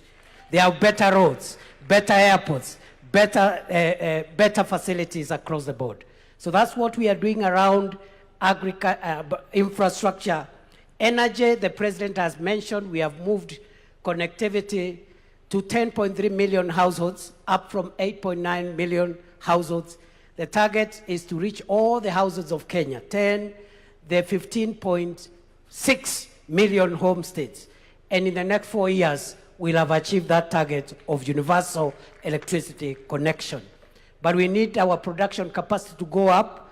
And that's why President Ruto has come up with the National Infrastructure Fund to be able to rejig the agricultural transformation agenda, to rejig our energy production capacity, and also to help us with irrigation and to help us with the infrastructure as we continue expanding on what already has been done. As you are aware, ladies and gentlemen, very quickly as I wind up, you have a few other highlights. We are trying to create as many jobs as possible to the people of Kenya. We have a number of programs. The KICC Kwa Ground program through affordable housing, 650,000 Kenyans already working in that space, working towards 1 million Kenyans plus. We also have a Kazi Mtandaoni, about 300,000 Kenyans who are earning a living through digital jobs. How have we created digital jobs? By increasing connectivity of the fiber optic cable. Right now we have built over 30,000 kilometers of the fiber optic cable terrestrially on our land to make sure that we have connectivity. And we are also doing ICT hubs, already completed 382 ICT hubs, and another 416 hubs are under construction to be completed in the course of the year. But we are also creating jobs through the Overseas Employment and Job Creation Program, Kazi Maju, 538,000 Kenyans, facilitated by government, which has put in place a transparent program of promoting overseas labor. And this has helped us to increase the remittances from our diaspora so that we can use that money to build our economy. So we are creating that. Just allow me to say maybe one last thing that I left out around public infrastructure. We've made a lot of progress. Since 1987, that is the last year that Kenya built a good international standard stadium. and that was Kasarani in 1987 during the All African Games. President Ruto has put up Talanta, the Raila Odinga Talanta Sports Center. It is there for all to see, 60,000 seater. And on that basis, we are hosting AFCON 2027, together with Uganda and Tanzania. President Ruto's administration has also refurbished Kasarani and Nyayo into international standards. And above all, and most important, President William Ruto's administration is currently building 32 other stadiums across the counties of Kenya. No other administration has been able to improve the sports infrastructure to that level. Your Excellency, the President, we have done some work. A lot of work needs to be done. You have laid the foundation. We now, as we have this conversation, we want to see what levers we have to take our country to the next level. And already, the coming into force of the National Infrastructure Fund and the Sovereign Wealth Fund, those two instruments of financial and resource mobilization will take Kenya to the next level. I believe that, as Professor Hino told us, Kenya and Africa is able to venture into the league of wealthy, developed nations. We just need good leadership. We also need confidence in ourselves that what other nations can do, what other races can do, the African race can also generate countries that can move from poverty and move into progress. It is possible. And therefore, Mr. President, as I sit down, I want to challenge ourselves as Kenyans not to be dismissive and skeptical all the time, and to depoliticize the development of our country. We can politicize everything else. Let us not politicize the development of our country, because if we do so, then we see some of the results that have created the kind of gaps that we have seen. So we need confidence in ourselves, the ability of our nation to rise. We need strong leadership, and we must insulate, as we have this conversation, this country from policy disruption. The biggest threat of African countries, the biggest threat of the developing countries is policy disruption, where some of the things that I've talked about have been put in place, but they are disrupted when there is a change of administration. Somebody comes with their ego as opposed to the national interest, and they want to change this, to change the other, to disrupt this, instead of perfecting the foundation on which our country has been raised. Thank you very much. God bless you. I submit. Asante sana to the Deputy President, Professor Kithure Kindiki. As you can tell, many of those points he can even speak in his dream, even as we dream into beyond 2030. So let me talk to stakeholders, at least some representatives who have been in the journey of Vision 2030 and are going to be part of the journey moving past this into 2060, 2063 as Kenya turns 100. So ladies and gentlemen, help me welcome on stage Mugo Kibati, who is the CEO of Telkom Kenya. But for this conversation, what you will find very, very, very key is he has been the CEO of the Vision 2030 Delivery Secretariat and will be lending some hindsight with that. We have the voice of the civil society, and for this, we'll have Bina Maseno, the Executive Director, Badili Africa, wherever she is seated. She's right over there. She's approaching. Please give her a round of applause.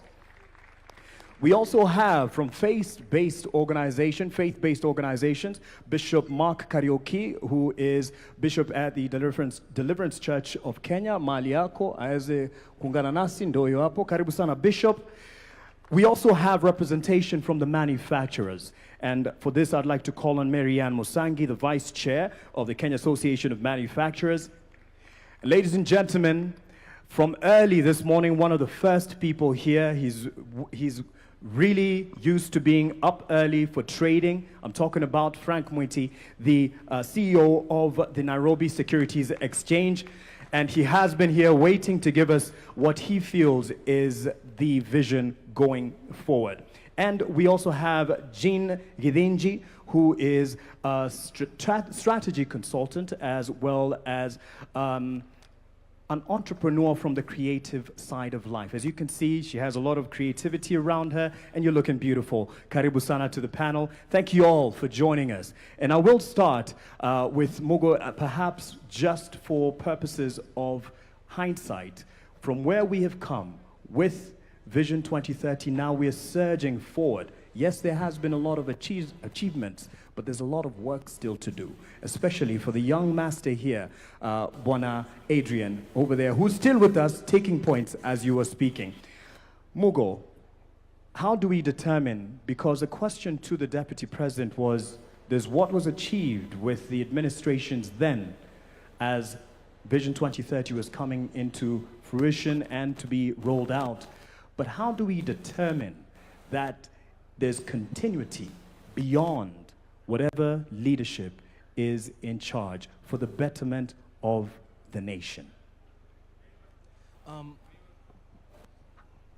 Thank you. Thank you very much, Mark, and good afternoon, everybody. We're now on the 18th year since the launch of 2030, and on MTP4, the fourth medium-term plan. And the Deputy President has done a good job of explaining MTP4 achievements.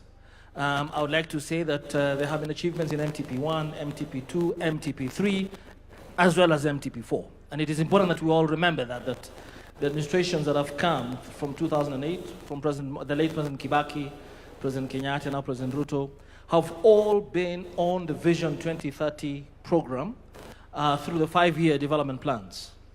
The challenge, and the Vision 2030 team also gave us a rundown of what has been achieved and accomplished over those 18 years. The political pillar, I think, stands out because the Constitution was delivered. Devolution came in. So MTP1, the Constitution was delivered. MTP2, we had devolution now finally being enacted. We also had infrastructure developments, tremendous ones from the first MTP to the current MTP.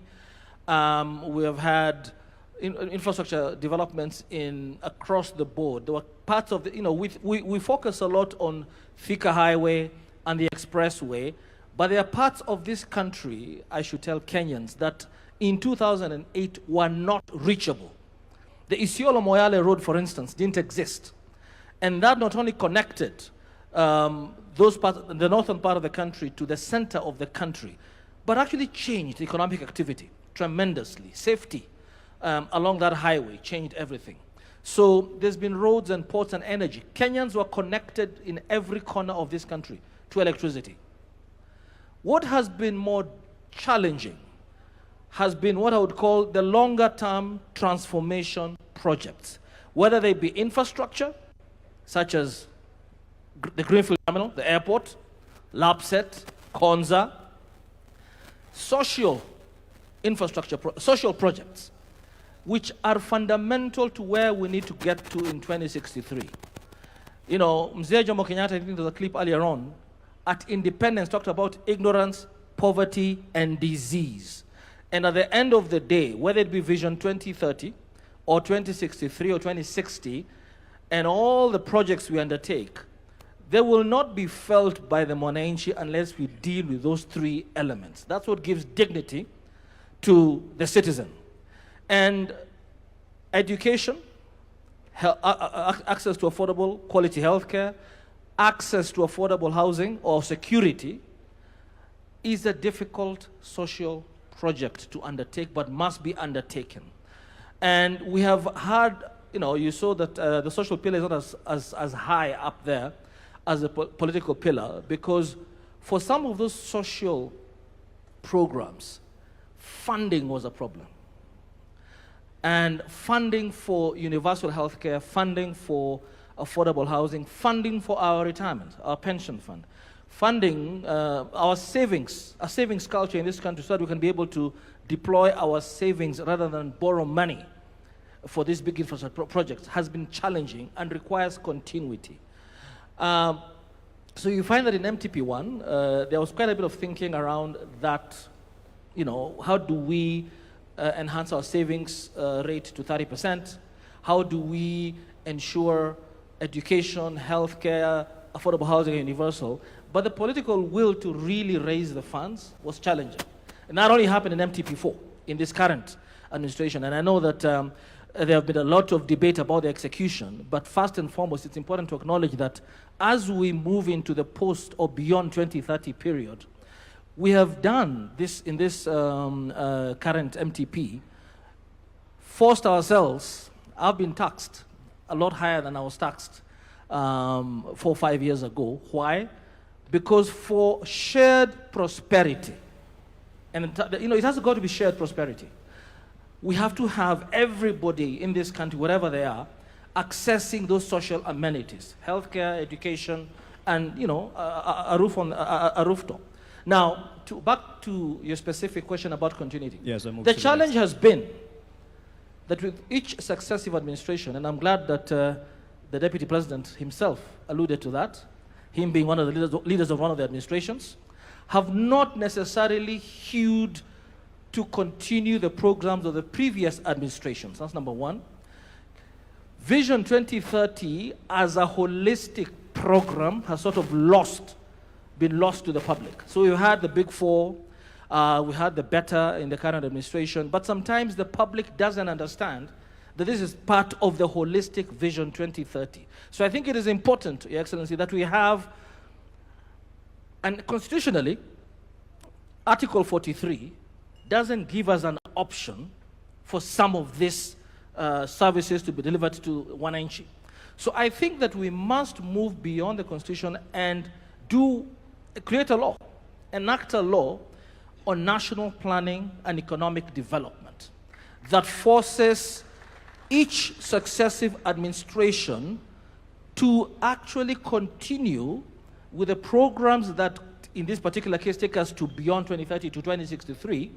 And if there's a review to be done, because every 5 years, every administration has a right to have its own political priorities. Actually, Vision 2030 was designed with that in mind.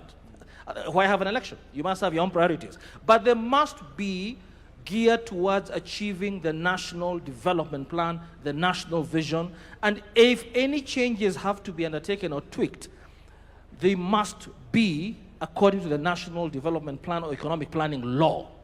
And that is why I feel very strongly that this conversation is important, because a robust conversation must be held by the public. The HAC 100 Years group is an example of why we must involve everybody. Because that wouldn't come from me and my generation. That comes from a younger crowd who know how to speak to the majority, the under 35, 75% so allow this me, year. Allow me to interject on that point, and you could pass it then to Bina Maseno, the Executive Director of Badili Africa. You ran for office earlier at 22, I believe, and so you've seen what has happened in successive governments. But in the same breath of making sure this reaches the people, because this is not just a conversation here, it's just starting.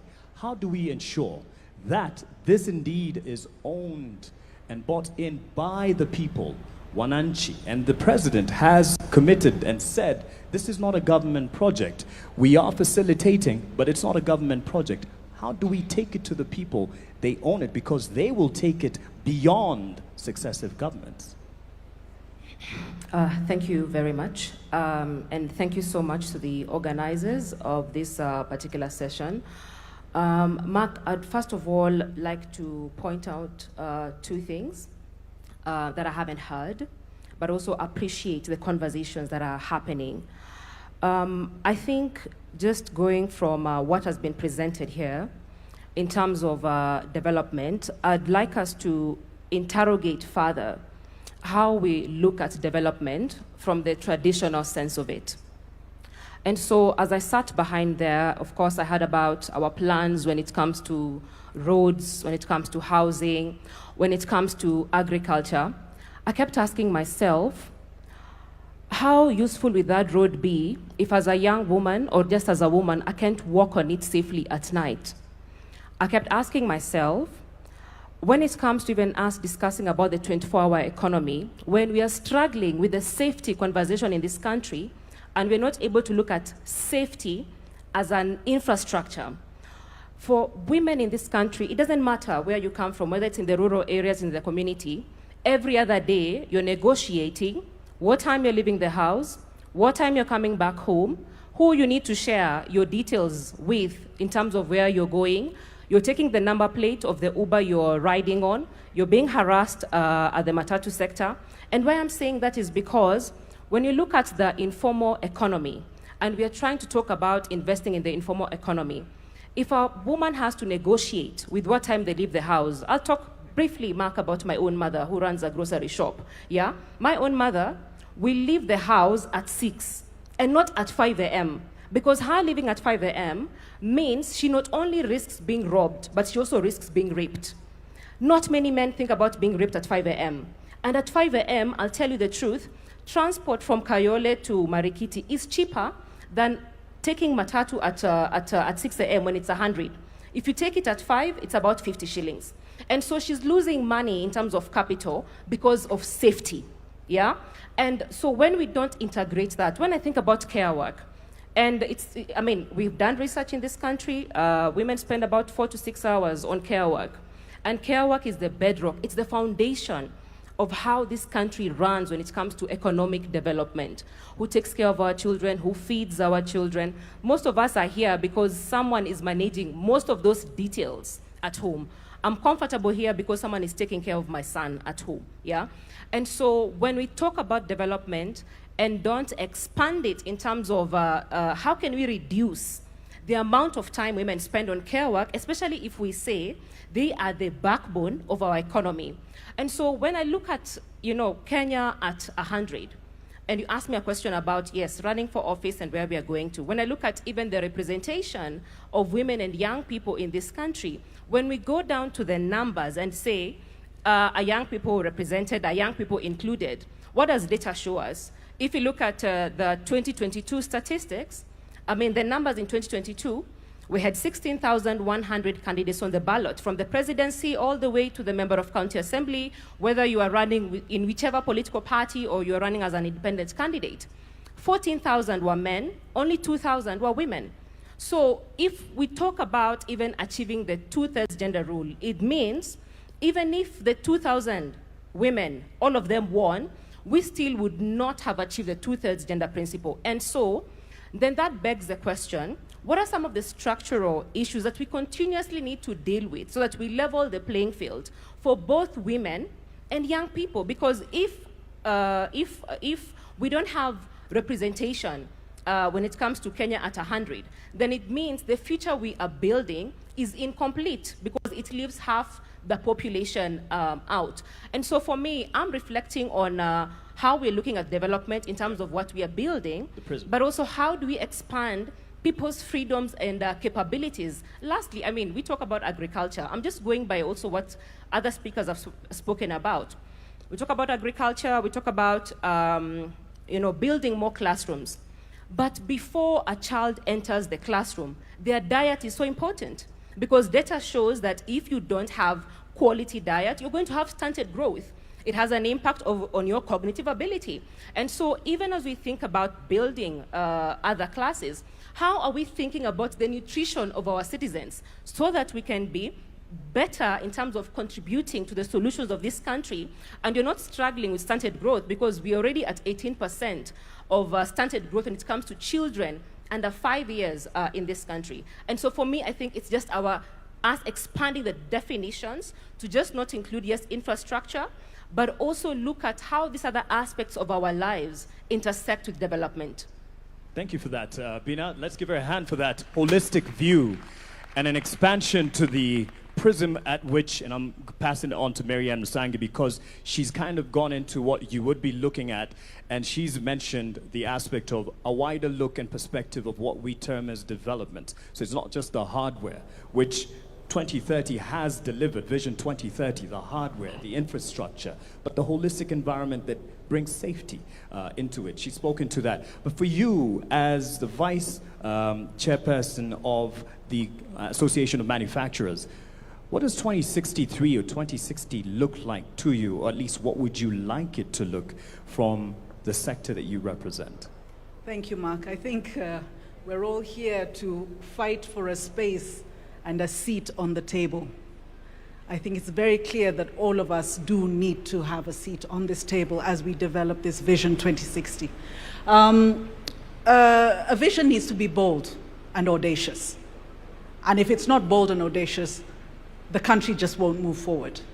Coming from representing Kenya Association of Manufacturers, the manufacturers, watu wangu, watu wetu, I've been sent here to say our vision for the manufacturing sector is to be the leading manufacturing nation in sub-Saharan Africa. Why is this critical?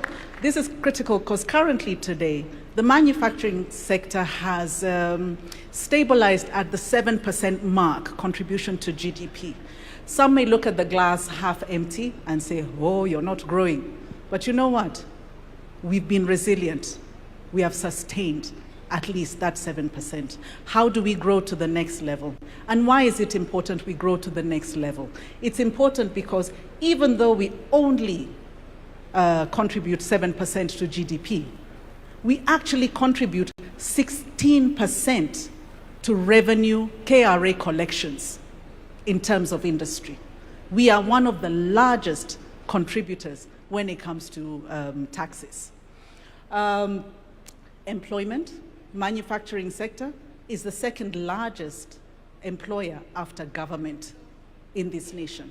So you can see, if we were to move from the 7% mark to where Singapore or Vietnam is, which is the 20% mark of their GDP, we're talking about employment of, direct employment of over 2 million people, if not higher, on an indirect perspective, because indirectly, we create traders in the field. We create the matatu industry because we're the ones manufacturing the matatus itself. We would be far larger with regards to employment. And what does development mean in terms of a nation building, industrialization? It is driven by the manufacturing sector. And we can look at the history of that from many countries. The manufacturing sector is extremely critical. So truly, I am here to say that manufacturing does require a seat on the table because we impact all these industries, whether it's through backward integration. She talked about looking at nutrition, levels of nutrition. How do we add value to the foods that we grow? And not only that, how do we take that food and export it to China, export it to Spain, export it to the US? We have trade agreements with 70% of the world. Are we currently taking advantage of those trade agreements? No, we're not. Not even a third of that is being leveraged today.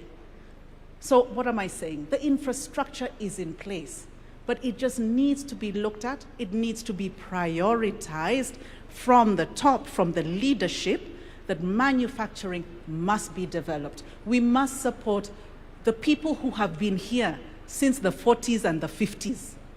We have local families who have been here for a long time. How do we support those to show that this industry can thrive? Because when that situation looks beautiful, that's when others are attracted into it, right? And as it grows, it will also be able to pull in the small-scale enterprise workers, the small-scale, the mzee who's chongaing a door on the side of the road over there, the lady who in her kitchen is doing personal care and beauty products. They will then be included in the full economy and the industry to grow this nation. Thank you. Thank you for that. And yes, as we look at a 2060 or 2063, you'd hand it, oh, he already had a mic, but just keep it handy in case there's a audibility issue. She's looked at a figure, 7%, which we can do better. Some may look at it half full or half empty. I'm sure you're looking at your glass as half full, or actually more than full than empty, based on your accolades in the recent years as CEO of the Nairobi Securities Exchange, there is quite some achievements that you have gotten over the years. However, what do you want to guarantee as an environment to ensure that we keep it on the up and up? Not just sub-Saharan Africa, even globally, we have been given our credit where it's due. So what do you see availing a brighter future for the Nairobi Securities Exchange? Thank you, Mark. I'm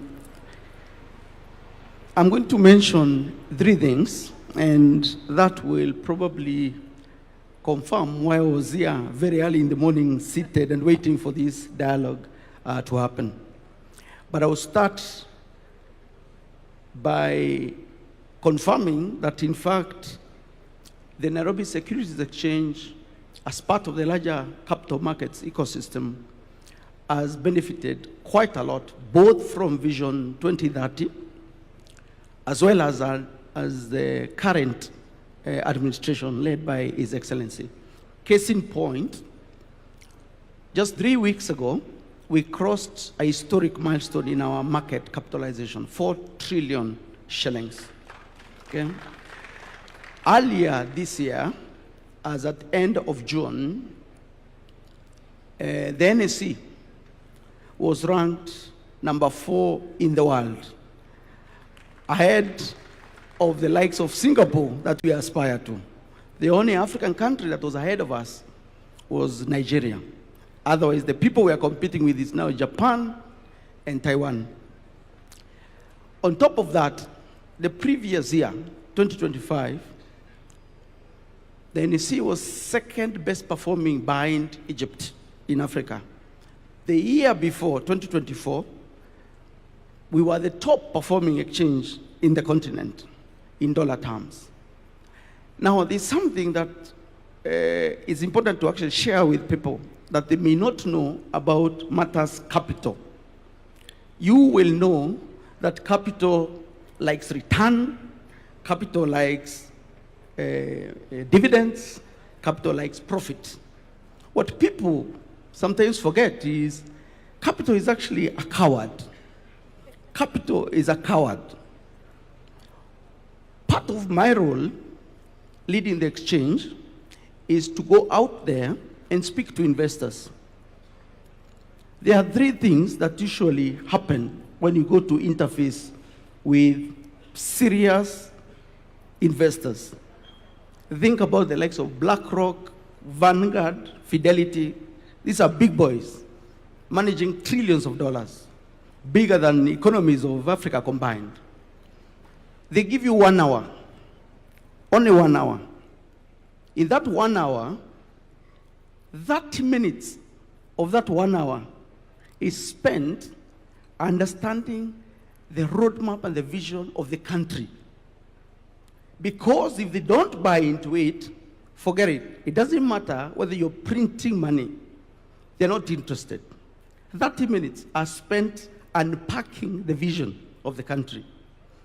The next 15 minutes are spent unpacking the macroeconomic environment, which is why for us as a capital markets, we've benefited a lot from the stable macroeconomic environment that the current government has underscored. The next 15 minutes are spent really confirming whether there is listed companies that they are interested in coming into. So for me, the reason I was here very early in the morning is because I know the dialogue we're having today and the vision we'll craft as a country will tell capital whether to invest here or to invest in a neighboring country. And interestingly, that's not just capital out there. Even local capital here, pension funds, insurance companies, Mugo's money, your money, if you think that you believe the neighboring country has a better vision and a better roadmap, that's where you'll deploy capital. So why do I say capital is a coward? Because the minute capital thinks you don't have a plan, or you're unstable, or you're undecided, it votes with its feet and it goes. Number two, we are here to craft 2060. But today at probably 2 p.m., when we finish, His Excellency the President will stand up, we will also stand up, and we'll sing the national anthem. Pay attention to the last sentence of the first stanza of our national anthem. For those of you who are aware, it says, plenty be found within our borders. The more you interrogate our national anthem, the more you understand that's actually the original vision of this country. This republic every day stands up and sings that national anthem, which actually speaks to the vision we have.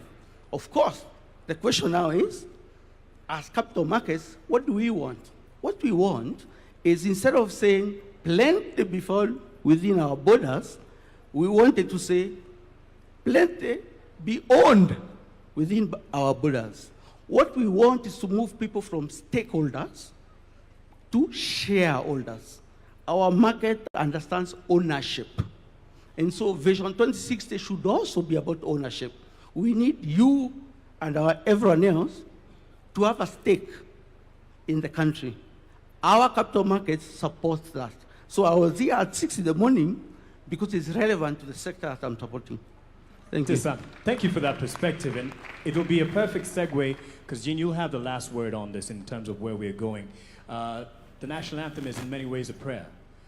As bishop, you lead many in prayer. As you pray for this nation as well, but you lead others in praying for the nation. And he's spoken about ownership, which is what he looks more forward to, shareholding. And this national conversation goes nowhere if it doesn't have ownership with the Mwananchi. In your view, since you're used to preaching the gospel, getting to our hearts, and I believe by the true gospel, Bishop, how do we get it to the corners of this country and preach that gospel of this national conversation and get more converts? Thank you very much, Mark, my namesake. This is a very important conversation, because they told me that the strength and the height of any building is dependent on the foundation. So if the foundation is not right, the building will eventually crack. And this conversation is taking us to our vision. Vision is so important that the scriptures have said that where there is no vision, people perish. So if we don't have a vision as a nation, we will perish. Now, so that we get to our foundation, what do we need to do, or what is our foundation? You will agree with me that many people don't know how to think beyond their lifetime. We just think about this moment when we are here. So even when we are talking about Vision 2060, 63, or beyond 2030, we are thinking about ourselves. That tells us we need to know whom do we need to speak to. And the people we need to speak to is to go down to our children, those who will be alive at that time, so that we don't ignore our youth. We go back to school, we go back to the children and ask them, how would you want to see Kenya? Or where do you see yourself? One day, if I may say this, I call children in front before they go to Sunday school, and I ask them, what do you want to be when you grow up? Small kids. Everyone was doing, teacher, teacher, teacher, teacher. You doctor, you teacher, you engineer, you politician, you president, you. None of them told me, let me go and ask my mother, or let me go and ask my father. Why? Because they have a vision, they have a dream. And we need to go back. So if we need to, where we need to invest is in our schools. So we teach our children, number one, how to be patriotic.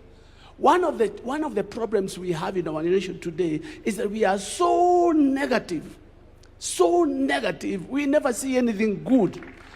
And until and unless we go down to the children and we teach them how to be patriotic, and we teach this vision to them so that they can own it. When they own it and they grow up, they become politicians, they will not want to change, to come with their own dreams, because they have a dream they captured from the beginning. When we open up their eyes, they will be able to see beyond what everybody else is seeing. So mine would be that we need to invest in our children and teach them. But we cannot talk about children without talking about teachers, because the children will receive that which are given by their teachers. So we also need to take teachers seriously and cause them to see that what they are doing is important. There is nobody in here who never passed through a teacher. So we need to consider teachers, and we need to build on teachers so that they can build on the children. Once the children have captured, this young boy here, 7-year-old, he has a vision, he has a dream. Now, if we get all our children to have dreams and to see what the nation, what a nation they would like to look to see when they are old, they will capture it, they will run with it, and we will not be disappointed. Thank you very much. Let me speak to someone who you probably consider your child in terms of age, and she's, yes, young enough to be your child. Jean Githinji, as a strategic consultant, you do a lot of work on narratives. And there's what he's given as an example of kids choosing the future. And the vision that they bear is based on a narrative that they have of fashionable careers. You are a creative entrepreneur. So you're looking at beyond the traditional careers that we have. So as you speak to this, tell us a Kenya that you see and hope for in 2060. Thank you. Thank you, everybody. Good afternoon. And I love that question because I guess my intervention will be less technical and slightly more poetic. So for me, Kenya is a nation that punches above its weight. So if you look at our contributions from our scholars, our writers, our innovators, you know, we give the world M-Pesa, right? Our athletes, we break world records all the time, and even our contributions to World Agenda. The World Urban Forum was first held here in Kenya. This is the forum that actually gets the world to globally dream about sustainable urban development, and we birthed it. So Kenya punches above its weight. So for me, Kenya at 100 is about getting to a point where this excellence that comes to us that we demonstrate is part of our lived experience across the nation. So at the risk of sounding repetitive, allow me to share what that means, okay? So you'll dream with me a little. I want only simple things. So in my version of Kenya in 2063, our youth don't have to live Kenya to see the world. The world comes to them. In 2063, a Kenyan is able to live in Turkana as easily as they would live in Nairobi or Shanghai or New York City. No one will have to compromise access to services, modern experiences, cultural activities, communing with nature.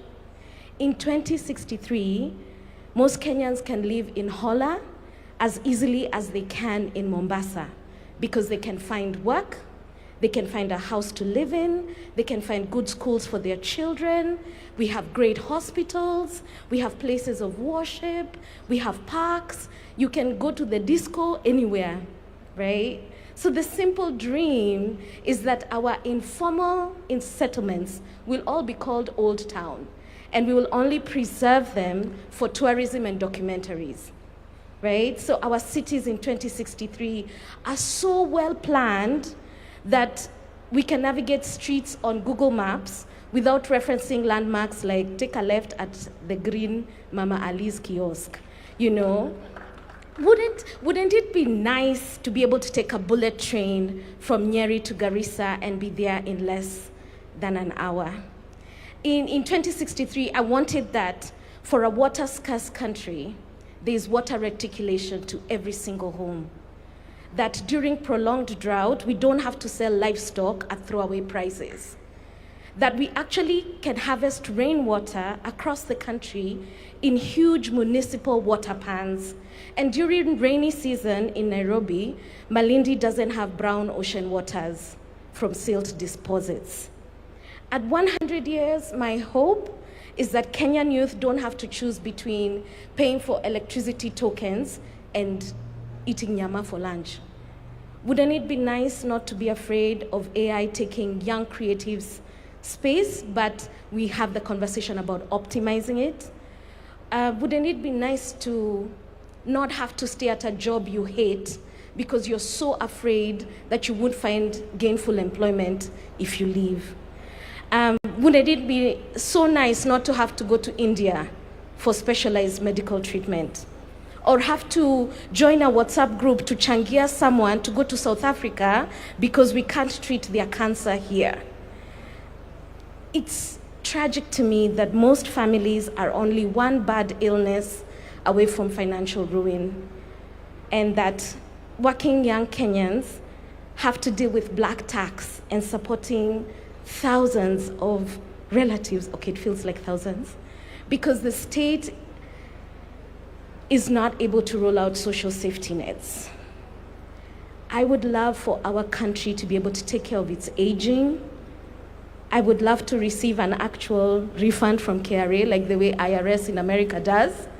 Wouldn't it be nice not to have to choose between a career in corporate or creative space because you earn a livable wage either way?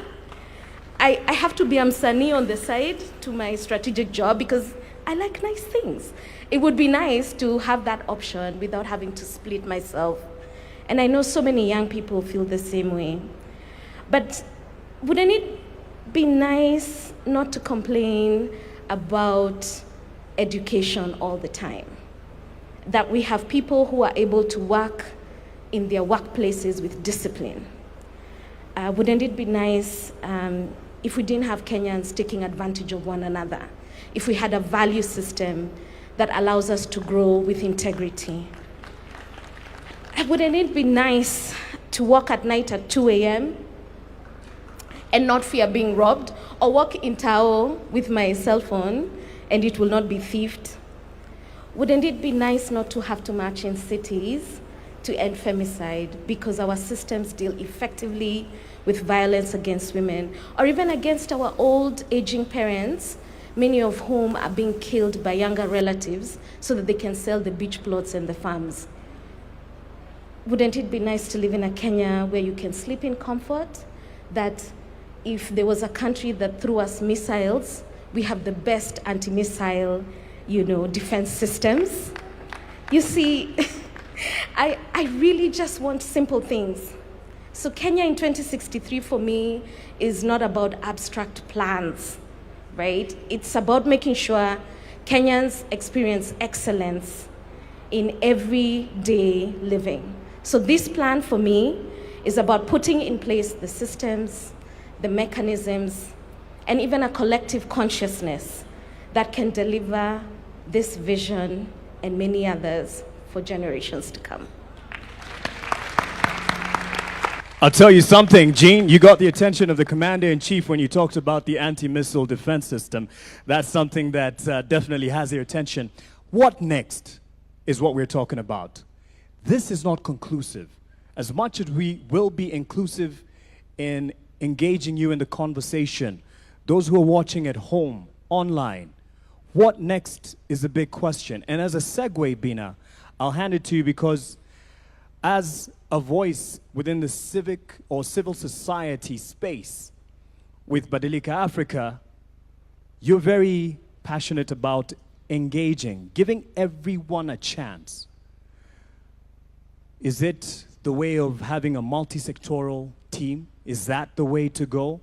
And these are suggestions. No one is wrong. No one knows it all. Not anyone seated here, not Ndi, not anyone. We don't know it all. We're here to share and help each other. And as we do that, as you give us that, what do you think? Is it to give everyone a chance in this conversation? And now Melody will also help us with passing on the mic to the people. What do you think is the next step to take? Not conclusive, but just as a way forward.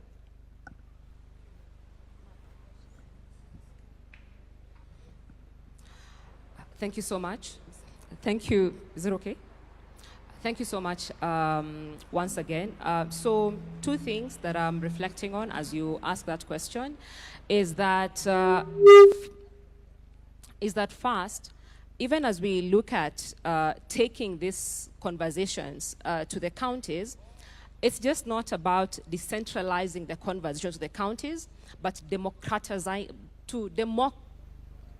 yes, that word at the county, to ensure that the conversations we're having at the county, how inclusive are they? Who are we missing in the room? Who barely attends conferences? Who are we missing in the room who does not belong to a political party or belong to a CSO conversation? Because even as we spoke about the work we do at Badili.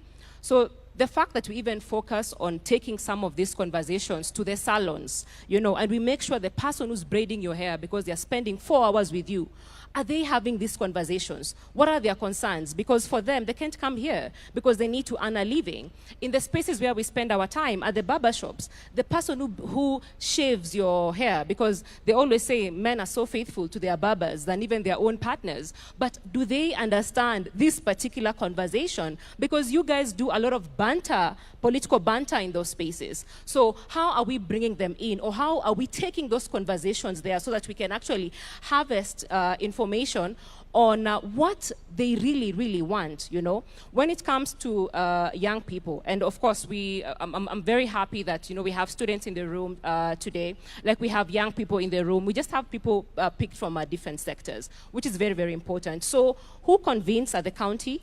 Or who convince this gathering is important, who sets the agenda here is important, who even gathers the thoughts and notes and ensures some of the points end up on the national agenda is very, very important. But Mark, I also wanted to add that even as we talk about where Kenya is going next and we talk about all these challenges, I think we have to also just discuss about how power manifests in our different spaces. Because every other day we talk about our policies, our strategies, we talk about all those things, and I don't think what we have is a deficit when it comes to the vision that we are talking about. And I think we also just have to move away, because I'm in spaces and we're always discussing about the goodwill of the person who occupies State House or the goodwill of the people who occupy political institutions.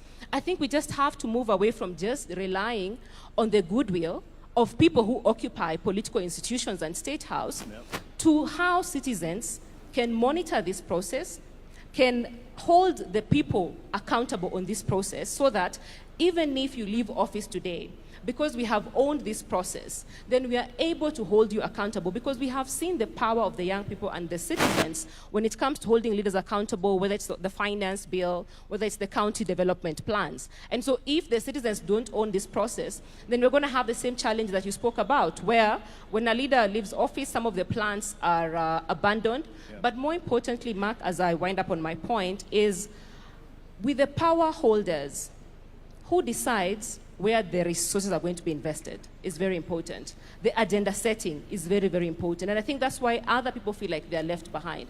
And so if we unpack the power dynamics in this country, then I think we'll be off to a good space. All right. I believe, and Mike, you can just keep this mic handy as well, pun intended, but as you get a feel of the room and help us get as many people. As you've noticed, I've only had one round of a question and just that second one to get us to what we are asking. What next? Doesn't have to be a question. What do you think? What is next? Asante sana.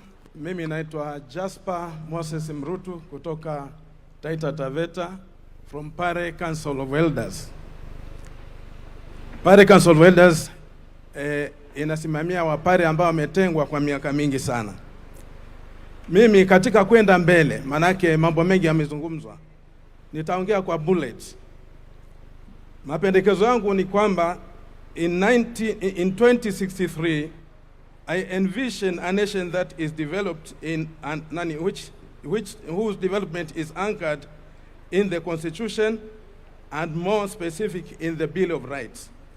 Second, I envision 2063 a nation built in foundation of socio-economic inclusion of all communities and groups, including minority and marginalized communities of Kenya. I envision a nation that strengthens, a nation strengthened with the cement of affirmative action for the minority and marginalized communities in Kenya and other disadvantaged communities.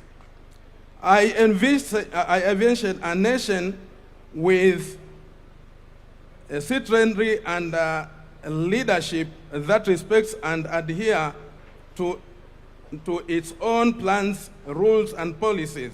That is discipline and integrity. Thank you. Asante sana, nitaenda nyuma kidogo. Asanteni kwa upande huu. Nitaenda nyuma kidogo kwa vijana pia. Kuna kijana hapa. Mruhusu.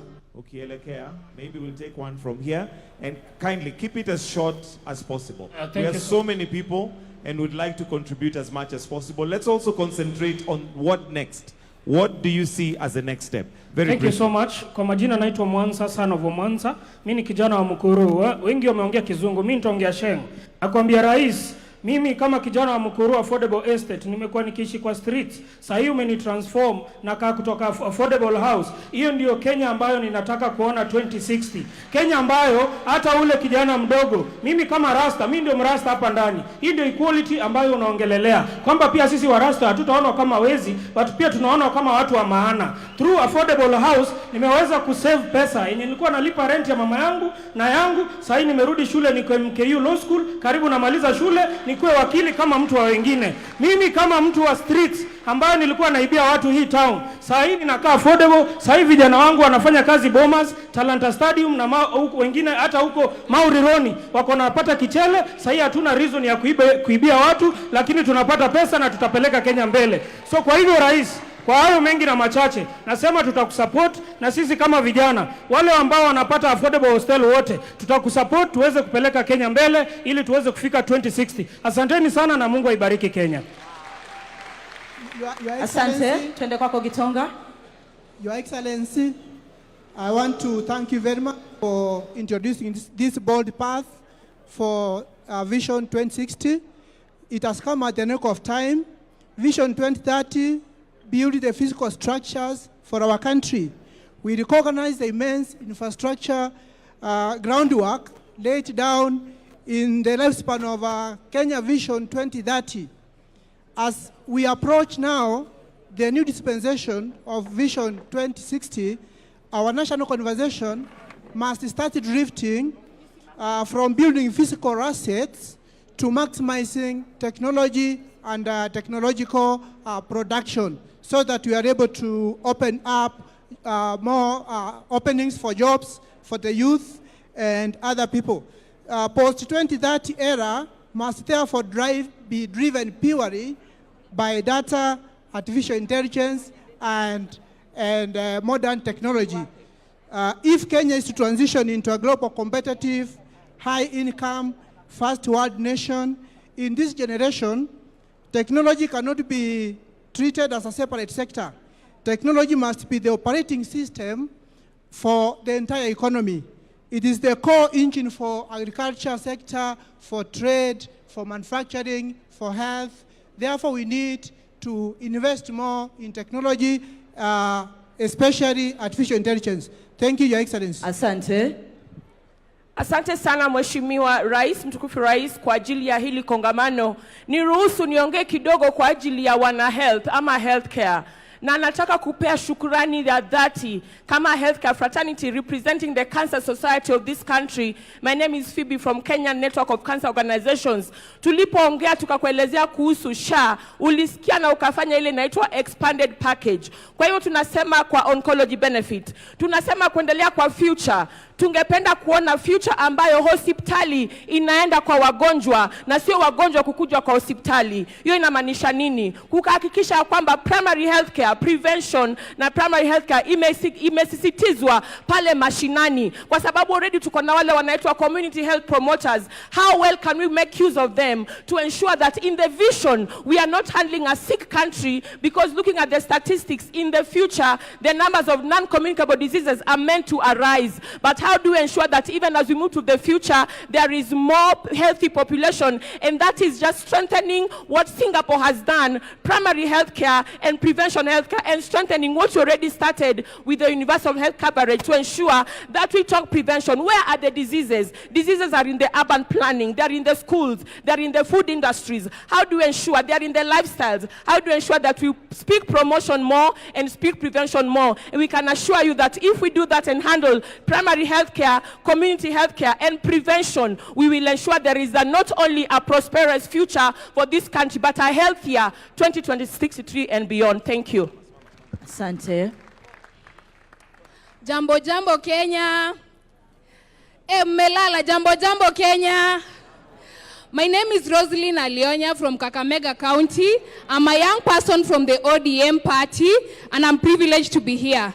Now, in the Azimio manifesto in the previous election, my party leader had an idea of having one county produce one product.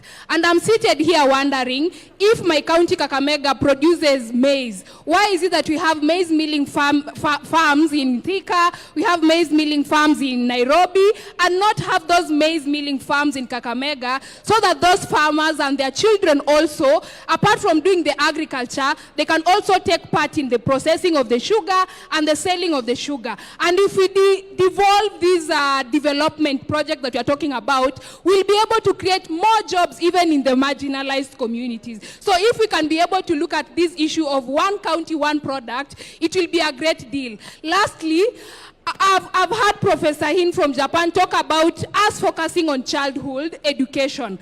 But why is it that when a learner gets good grades, we always create for them an ample opportunity? When they're getting maybe 400 marks from primary, they get an opportunity in a national school. When they get good grades, they get an opportunity in good universities. But when these children get first-class honors, we never really create a platform for them so that these brains are able to transition directly into the human capital of our industries within the country, so that we are not able to export them outside. Lastly, mwisho, mimi kama mkazi wa Kakamega, I want shiny things, Mr. President. Asante sana. What next? Ndio kitu ambacho tunauliza. What next? Kwa majina naitwa Hilary Kiptalu Cheruiyot. I'm a professional marathon athlete, and I was privileged. I'm very happy to be given this by a particular juncture, even as professional marathon athlete, to put our input in this conversation. Kwa leo tungetaka kushukuru President wa Kenya Dr. William Samoei Ruto kwa sababu kuna vitu tunaona kama wakimbiaji yenye amefanya, na sisi kama wanariadha hapo awali hatuko tunaona kama tuko na mwelekeo, na ya muhimu sana kuhusu hii maneno Vision 2030 and beyond. Sisi kama wanariadha tungetaka kusaidia Wakenya. Kwa vile mnatuelewa, sisi kama wanariadha tumeweka Kenya kwa picha mzuri pale duniani. Na kwa hivyo sisi kama wanariadha tungetaka tena tupewe chance ya kuweza kumarket, tuwekwe front kwa hii Vision 2030 and beyond. Tuweze kama wanariadha kusaidia Wakenya na kusaidia President kushika mkono kwa hii vision. Alafu ya pili, kama mwanariadha tuko na agenda kama wanariadha tuweze kuchukua Kenya, tusaidia Wakenya, tusaidie Kenya kuchukua Kenya ielekee Singapore. Tuko na mipango ya kukimbia, kutumia hii talanta yetu yenye Mungu ametusaidia, tukimbie hata tunapokimbia dunia, tuweze kuonyesha Kenya sisi tuko na agenda ya kuchukua Kenya to Singapore and beyond.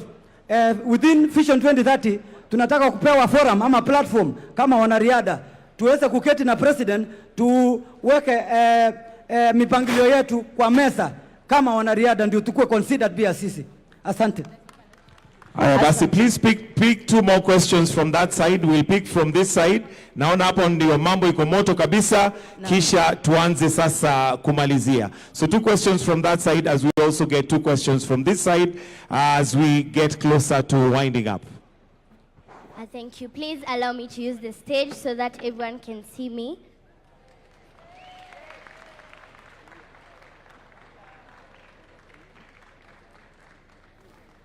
Thank you. To everyone present, good morning. Good afternoon, sorry, good afternoon. I am Young Fortune. I'm a host of a kids program in Citizen TV. And I also sing gospel songs under 7 Heaven Music, which is owned by Guardian Angel. I am so thankful for this opportunity. And first of all, I want to thank God for giving us this wisdom to actually gather as a nation to talk about something good that will come into the future. Let me tell you, people of Kenya, your children are very, very talented. Do you know that? They are very talented. They have the passion. They have everything that it takes. But there's one thing that they are lacking. It's that support that we need from the government. I would love to request if every county can have a big center where every child there their talent can be nurtured so that they can be able to grow. We look in the social media.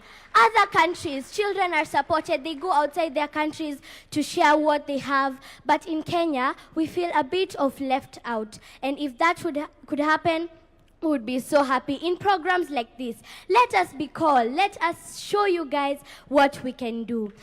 I also have a point on something I feel is very, very important, and we have not talked about it well. It is the environment. As we know, we have climate change, right? Do you know that we have climate change? And as we move forward, I feel like if we don't work on it, then we are going to be experiencing something worse than what we are experiencing right now, right? So I would love us to take this a chance to continue planting trees. Let the government make sure that industries are using the correct methods to dispose their waste. Yes. So that is what I felt I needed to tell you. Thank you so much for this program. It is very, very helpful. You are building our country, and we feel that we are seen. May God bless Kenya, and may we all work together towards achieving this. We have a question on this side. One question mark on this side.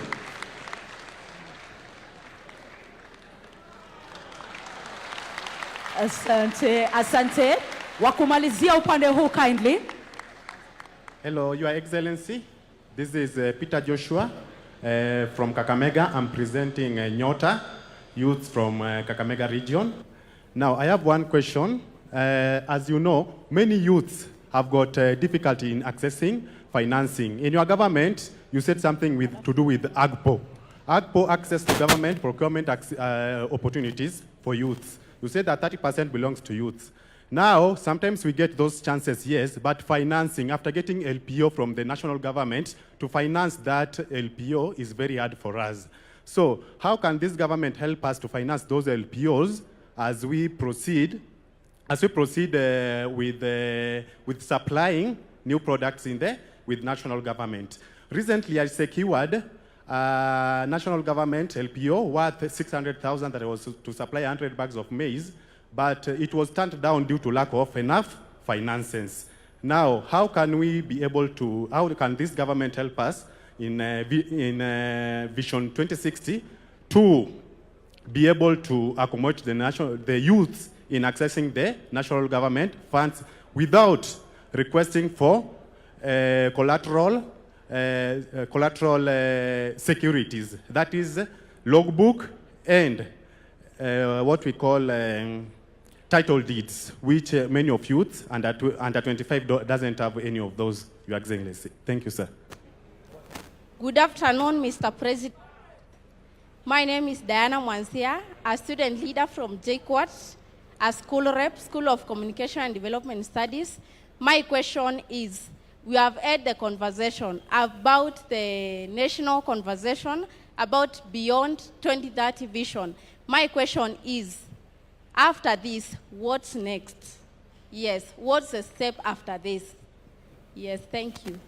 Thank you so much, Mark Masai. Asante sana. What next? And perhaps you've read my notes because that is the last question. 30 seconds to all of us. What next? The question has been posed to the president and he will answer it as a citizen as well when we invite him not to conclude but to invite the start of this national conversation. Asanteni sana for the passion that you have shown to speak and to weigh in on this. It's not the last day. It's just the first of a journey we've started. A journey he has walked. So in 30 seconds, what next? Mogo. Thank you. Very quickly, 2 quick points on the way forward. Learning from the lessons of Vision 2030, the challenge of continuity. I want to reiterate the notion that we do need a national law that entrenches Vision 2063. And for that to happen, because you can't ring-fence budgets and performance management to specific flagship projects without that. That's a lesson that we've learned. We need to do that. But for that to happen, we need a robust conversation, a robust national conversation across the entire country. And hopefully, just to take Professor Hino's suggestion of a committee of experts, that committee of experts must be properly constituted, credible, independent, be able to elevate the discourse about politics, and most importantly, engage the public through different mediums or media. The younger generation, as demonstrated by the Hack Kenya 63 group that came here, is an example of many ways of engaging the public. So the committee of experts will have to find a way to engage that type of a public as well, and those diverse media, and be able also to carry the conversation to differentiate between the long-term objectives of Vision 2063 and what is immediate, because what's clearly emerging is that we've got immediate needs that must be addressed, but at the same time, we must think about the future of this country. Thank you. Thank you very much. I think for me is to say that Kenya at 2063 does not just look at housing in terms of building more homes, but how safe are we in those homes? Not just more roads, but how safe are we when it comes to using those roads? How inclusive are those roads when it comes to even people with disability accessing those roads? Not just bora kazi, but what is the quality of the work that people are doing? Access to dignified lives, meaningful work, and also reducing the underemployment so that you can match your skills to the work that you wanted to do after school. Kenya at 2063 is able to redistribute care work, is able to reduce the amount of time our caregivers are spending on care work, and they're able to take that time when it comes to development. Kenya at 2063 does not treat violence and femicide as just a gender issue or a women's issue, but it treats femicide and violence as a national security issue that is actually a threat to our development. Kenya at 2063 is just not looking at building more classrooms, but also the quality of education that our children are accessing when it comes to those classrooms, the quality of diet our children are accessing before they even enter that classroom. And lastly, Kenya at 2063 is representative when it comes to women and youth being represented in political institutions. So that we're not talking about a country where the median age is 19, but then the median age of a politician in the continent is 63, and you can get to see that gap. So a country where the majority of the citizens in this country are able to see themselves, not just at the table, but they are also able to shape the conversations on that particular table. Thank you very much. Thank you. So I think this is on. So I think what next is demonstrated by our open mic session. People need to be heard. So we need to convene these forums where people speak their heart, speak their vision, and then we need to listen. And then our committee of experts can craft those into plans that can deliver a lived experience that reflects the aspiration, the dreams of Kenyan people. Thank you. Thank you. 3 things. I think the first one is, for us from a capital markets perspective, we would love that the capital markets is embedded in Vision 2060. What does that mean? What that means is that every Kenyan, if you have a business, if you have a project, you are able to actually come to our market and raise capital seamlessly without friction. We need to make that possible. Number 2, we need to be able to democratize wealth. Why? You know, I keep going back to our national anthem because I truly, truly do believe it's our regional vision. The national anthem talks about farm may we stand to defend. People will only defend something they own. In order for us to be able to defend the vision in terms of its crafting and implementation, we need people to own both the vision as well as the underlying resources that go to making the vision a reality. And then the last thing is, we actually want to have more listings in our market. We want to have more privatizations, and the government has done a fantastic job of enabling that to happen. Case in point, the Kenya pipeline. But we want to have more of these homegrown businesses listed on the exchange. That way, every Kenyan has a stake. Once Kenyans have a stake, it's much easier and better for them to defend the vision and actually carry it through, whether there's change of government or not, whether there's political ebb or flow, but then the vision stays. Lastly, Mark, we need the vision embedded in law. There needs to be a legal framework that captures the vision and embeds it in law. Number 2, the implementation of the vision needs to be institutionalized. We can't leave it to chance. Number 3, it needs to be audited periodically so that we course correct when we are off the vision. Not just at the tail end. Marianne.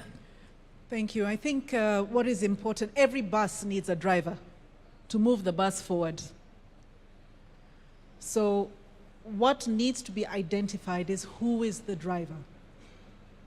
Who will this committee report to? Is it Adrian? And I'm very willing to vote for Adrian to be the leader of this. Because there must be accountability.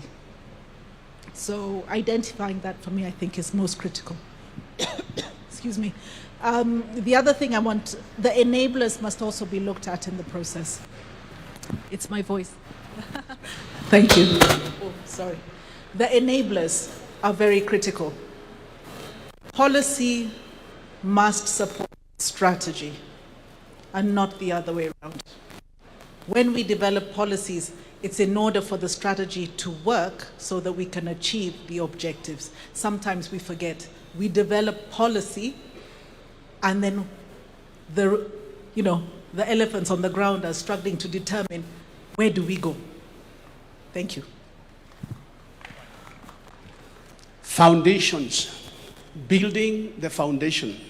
We need to build the foundation of this vision, and we build it right. Once the foundation has been built and the committee of experts comes up, then we sell the vision. Sell the vision to the right people. And the right people, let's not ignore our children. Let's not ignore our youth. That way, we will be able to have a continuity in whatever we do. So the foundation is very important. Selling the vision is very important. Let's get influencers and know that the church is a great place of influence. Don't forget the church. Let's get to the pastors so we can get the Sunday school, and this will be established in their lives, and Kenya will move forward. Thank you very much. Yes, a round of applause. And the president, I think, is giving you a standing ovation. Thank you very much. As he comes to give also his reflections. Diana Mwanzia has asked me a very direct question. What next? And I have ideas on what next. But I would rather we agree on what next together. And I would want what next to come from us. Because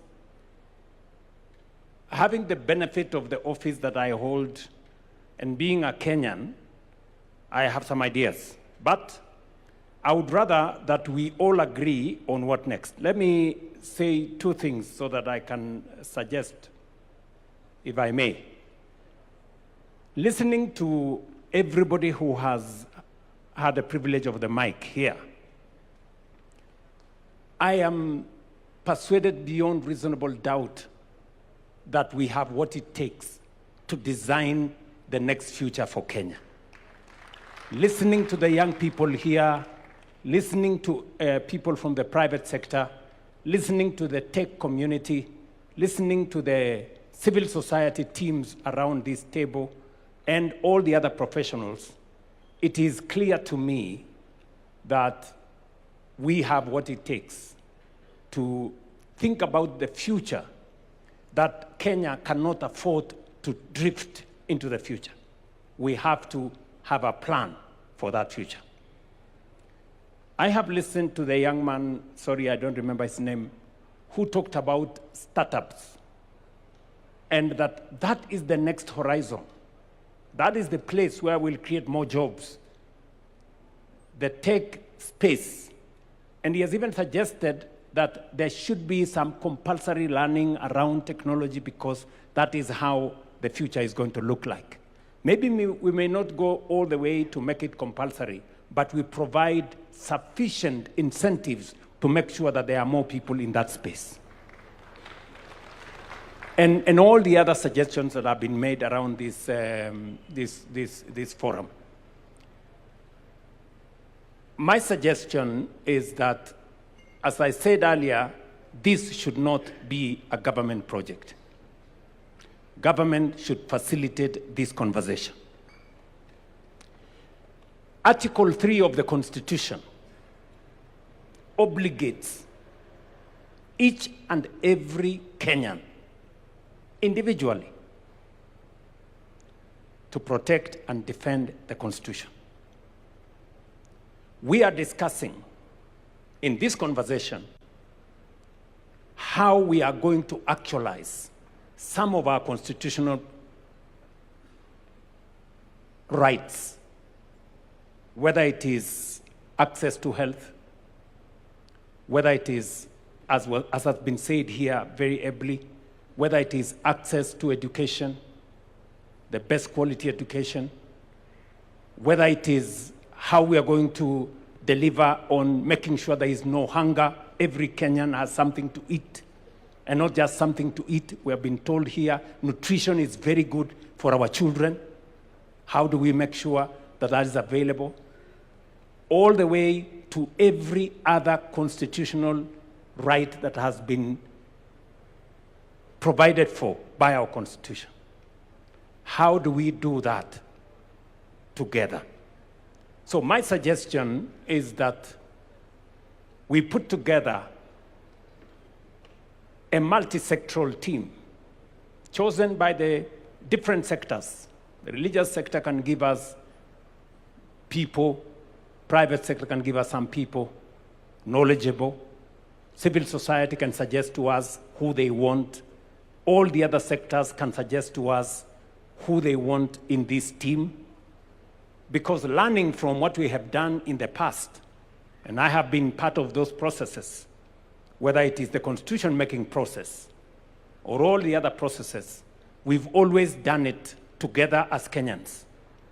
Not by government appointing people, but by citizens suggesting leaders who can lead this process into the future.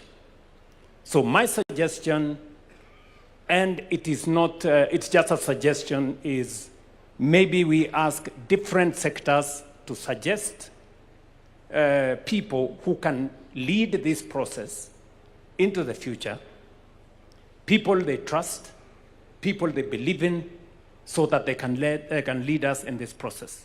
And then maybe that group of multi-sectoral committee or leaders can then give us a roadmap. If we need a body of experts to help us think through and to consolidate all our thoughts, My suggestion would be whatever it is that we do, they should not go and dictate to citizens what they think. They should go and listen to citizens, for citizens themselves to tell us how they want this to go into the future. I also agree that part of the challenge we had with Vision 2030 was that it wasn't underpinned by any law. It was a mere suggestion. And therefore, different administrations decided what to do. They were not obligated in any way to implement the national vision. So others came, reversed this, others came, tried to push that, and it wasn't coherent. If we do not have a coherent plan, then we drift. And therefore, it is important that we also agree on legislation that is going to guardrail Kenya into where we all want it to go. So that whoever is in office, whoever the president is, they cannot sabotage our collective progress, or they cannot interfere with where we want to go as a nation. It becomes the responsibility of every leader who has an opportunity to take us faster into the destination we agree as Kenyans. So that would be my suggestion on how we take this forward. I am sure there are many suggestions around this table, and we must agree, or let me request that we agree, that if my suggestion is good, I must be willing to give way to a better suggestion by somebody else. And if that somebody else's suggestion is better, they must also be willing to give up to the best suggestion so that we can all move forward together. So that would be my suggestion. Maybe other people can also have an idea of how we take this forward. Because I think one thing is a given, that we are here, it is now upon us, Article 3 of the Constitution, that we are obligated to think about how we move. And each one of us has as much obligation as I do as a citizen for us to give our input of where we want Kenya to be. I deliberately avoided in my statement 2060 or 2063 or 20. That should be also a suggestion by Kenyans. Beyond 2030, what do we want to call it? How do we want to frame that future? And we want to do it together. Finally, I want to ask those of us who are here. We have student leaders, we have religious leaders, we have business leaders, we have political leaders. We must not abscond duty. We must not run away from responsibility. I know there is a temptation. We have civil society leaders. All of us have a stake in Kenya. So sometimes people want somebody else to do. You know, but you know that somebody else could as well be yourself. So each and every one of us must take ownership, and we must not escape responsibility or run away from our obligation as leaders. And that is why I'm asking all the leaders to work together so that we can facilitate all the citizens to participate in this process. I can just say from a government standpoint that we are available to make all resources available for this process to be truly people-centered, citizen-driven, future-looking. We are ready for that. Thank you very much. Maybe just so that we can benefit from some wisdom, we have one of us, an elder in this room, Dr. Oburu Oginga. He should also And as he comes, we may have our seats. Asante sana.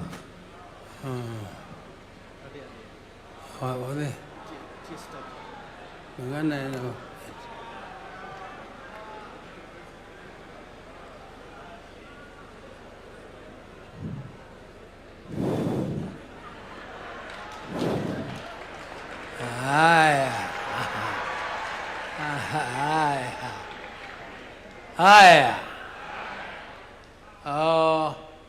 Your Excellency, the President of the Republic of Kenya, Deputy President, and all protocols observed, dear delegates. Delegates, I'm also just one of you. I'm so impressed, highly impressed by the energy of the youth. The youth has so much energy, and I'm happy that our country has a future. Because when you have such vibrant youth, then you know that this country will be in safe hands. And the development of this country to the level of Singapore. Ladies and gentlemen, my late brother used to worry the president, and he used to worry us in the party when we were drafting our own manifestos, that how can we, if at independence in 1963-64, Singapore was exactly at the same level of development as Kenya. Singapore, in terms of income per capita, in terms of the NDP, in terms of GDP, and the development growth, we were exactly at the same level. And my brother used to ask that question. What did Singapore do to rise up to a level where their incomes are now 40 times, incomes per capita are now 40 times that of Kenya? We must think as Kenyans. Where did we go wrong? And where did Singapore go right? That they achieved that level. Professor Hino, who was advisor to Raila when he was Prime Minister, has given you where Singapore is and where Kenya is. He has not told you why Kenya is there and Singapore is there. He only told you where Singapore is. And where Singapore is reachable. We can reach it if we do what Singapore did. First, we must deal with this animal called corruption. Corruption is very difficult to eliminate. It is very difficult. I've traveled all over the world, but I know it is possible to build a society which is non-tolerant to corruption. We can build a society which is completely non-tolerant to corruption. We need also to reduce government wastage. Wastage in government. We need to tighten our belts, those who are in government. Let us tighten our belts for the people, for the sake of the people of Kenya. And let us make sure that our young population is educated. Education is the only equalizer. And there is no shortcut to education. You have to educate young people who are trained in technical subjects so that you can attract investment. Government can only do infrastructure. Government cannot do development. Development is for the private sector. Government can only participate a little here and there. But for you to attract the private sector, you need to educate the young people. You are not going to import labor from elsewhere. The labor must come from us here. We have to get employment, and the employment is creatable. We can create it only if we educate our young people, and we also need to invest in research. People are talking about development, but they don't think that industry needs innovation. And industry cannot invest in innovation because it is too expensive. In every development plan, government should invest and support universities so that universities develop their capacities to do research, and research which is related to the industries, so that the industries can be innovative and therefore we become competitive in the international market. Kenya must be competitive. The world is moving so fast, and you cannot sleep and think that you only want to feed your people. Feeding your people is a responsibility of the government, making sure that people are fed. But the government will not do your farming for you. Government can only make your fertilizer cheaper, but farming must be done by us. Government must facilitate. For those who have lived as long as I have, I don't know how many of them here, they don't know how difficult it is to gather like this. We tried it when we were struggling for the Constitution, and we gathered for a national dialogue in Bomas in the 90s. And we were killed, we were beaten up by police. Some people ended up in jail for fighting for that Constitution because the government did not like it. When the second bombers came under President Kibaki, the government was very supportive of the process. The government supported the process. But during the end, when the government realized that some of the ideas which are coming out of national dialogue is not favorable, the government decided to scuttle it. And therefore, that national dialogue came up to nothing. That Bomas draft is still there, lying in the shelves, and it was produced by Kenyans. So when you have a supportive president who has paid, who is ready to pay for this forum to continue, those of our colleagues who are missing here are missing an opportunity. And an opportunity comes only but once, it never comes again. If you miss it, you will never find it again. Because you will not find another President Ruto. Maybe another president comes with some other ideas and we will not like the ideas. I like the experts here. They are very good. They are very, very good. But you can be so good if you don't have a supportive president.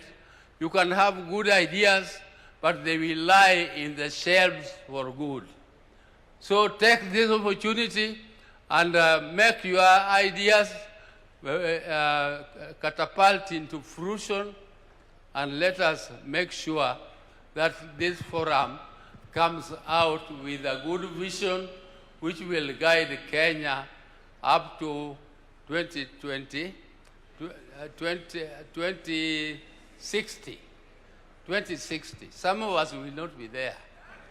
But we are so happy that Kenyans are thinking about it, and I'm so happy. Thank you very much. And I want to thank you. Power is there, and power is supporting you. Asante sana.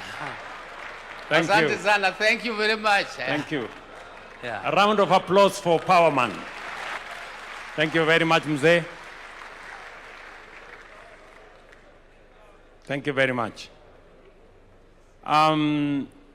I think by way of winding up, I want one governor to speak on behalf of the governors who are here to tell us what are their thoughts on how do we take this process forward. Also, to a representative from the National Assembly and Senate, for them to give us suggestions on how they think this should go forward so that we can agree. I think they have done a lot of listening, and I think it is time for them also to give us suggestions on whether we need a legal framework to establish and to facilitate this process, or whether we need, and whether if we go to Parliament, they will allocate the resources to facilitate this national conversation. I also have listened to the young people. Already, they have worked on a platform, the Hackathon 100. And they have said they will use that platform to collect and to process suggestions from young people and on the digital space. I would suggest that we facilitate that process so that we can collate and collect those views in that manner. Do we have a member of parliament who wants to, or a governor who wants to make a suggestion? The Council of Governors Chair, my good brother, please take the floor. Thank you. I'll use that one. Thank you very much, Your Excellency, the President of the Republic of Kenya, Dr. William Samoei Ruto, all protocols observed. Your Excellency, I think in my mother tongue we usually say, or in our setting, don't speak because you've not spoken if there is nothing additional to say. I've heard everyone here. I've seen all the energy. I was conversing with Dr. Ndi there that the first person to have thanked God for giving us the opportunity to be here and to have this conversation was the young girl. And that tells you how smart our kids are. I just want to assure you, Your Excellency, as the Council of Governors, we have bought into this idea. It is timely. I think it is not wise for our politicians to suggest that we postpone this just because we'll have elections next year. Government is there in perpetuity, and as a responsible president who's facing an election, you did the right thing to take note of the fact that the vision that we've had is expiring in less than how many years? 3 years from now, and that you have set the process for replacing it. Your Excellency, we have so much going right for Kenya. And we have seen what Professor Hino also presented, that we've come a long way in implementing the vision that we had. But I want to tell Kenyans to understand that the tone at the top, having the right people in the right places, will also determine whether whatever vision we craft will see the light of day. There are countries, even in the developed world, that have gotten their governance so wrong, their politics so wrong. They have had 7 prime ministers in 5 years, and they are declining. If we don't get governance right, if we don't get politics right, we will not have the right tone at the top, and whatever we're doing here will not be properly implemented. So much as we've been reminded that we're facing elections in 1 year, the Kenyans who are going to elect a president and are going to elect governors and I will not be one of those governors because I'm already serving my second term, are seated here and are watching. The decisions that you make will determine whether whatever we are crafting here will actually be implemented in the manner that we've seen visions implemented. Your Excellency, as we now cascade this down to the counties, on behalf of the Council of Governors, we want to assure you that we will support it, that the concern by one of the ladies in the panel here, that the contributions and the views will be inclusive. Everyone representing every sector, every part of the community will have an opportunity to contribute. Last but not least, Your Excellency, this is the first vision that's been implemented under the new constitution while counties are in existence and are functional and operational. We have seen what standardization of thought and standardization of implementation can do to equalize this country. Today, affordable housing is happening in Mandera, it's happening in Nairobi, it's happening in Bungoma, it's happening everywhere. This vision that we're crafting now not ought to be one of two Kenyas, the Kenya with potential and the Kenya without. It ought to be one for all of Kenya. Professor Hino was sitting next to me, told me how when he went to Turkana, they were asking him, as you came here, have you come through Kenya? Right? They knew he was from Japan, but to find out whether he's been through Nairobi, walikuwa wanamuuliza ulipitia Kenya. That story is now gone. We are all in Kenya. Whether you are at the Mandera border or at Raskamboni border with, in Lamu, or you are in the border to Tanzania, at the border at the Tanzania border. We have one country, Your Excellency, under your leadership. We are seeing development across the whole of Kenya, and Vision 2063 will help us move faster to attain equality and inclusivity. God bless you all. Thank you, Mr. President. Okay. Can we have somebody from Parliament, representing Parliament, to come and say something? Please give him the mic. Please, if you can, speak to how do we make this an exercise in public participation as is envisaged by the Constitution.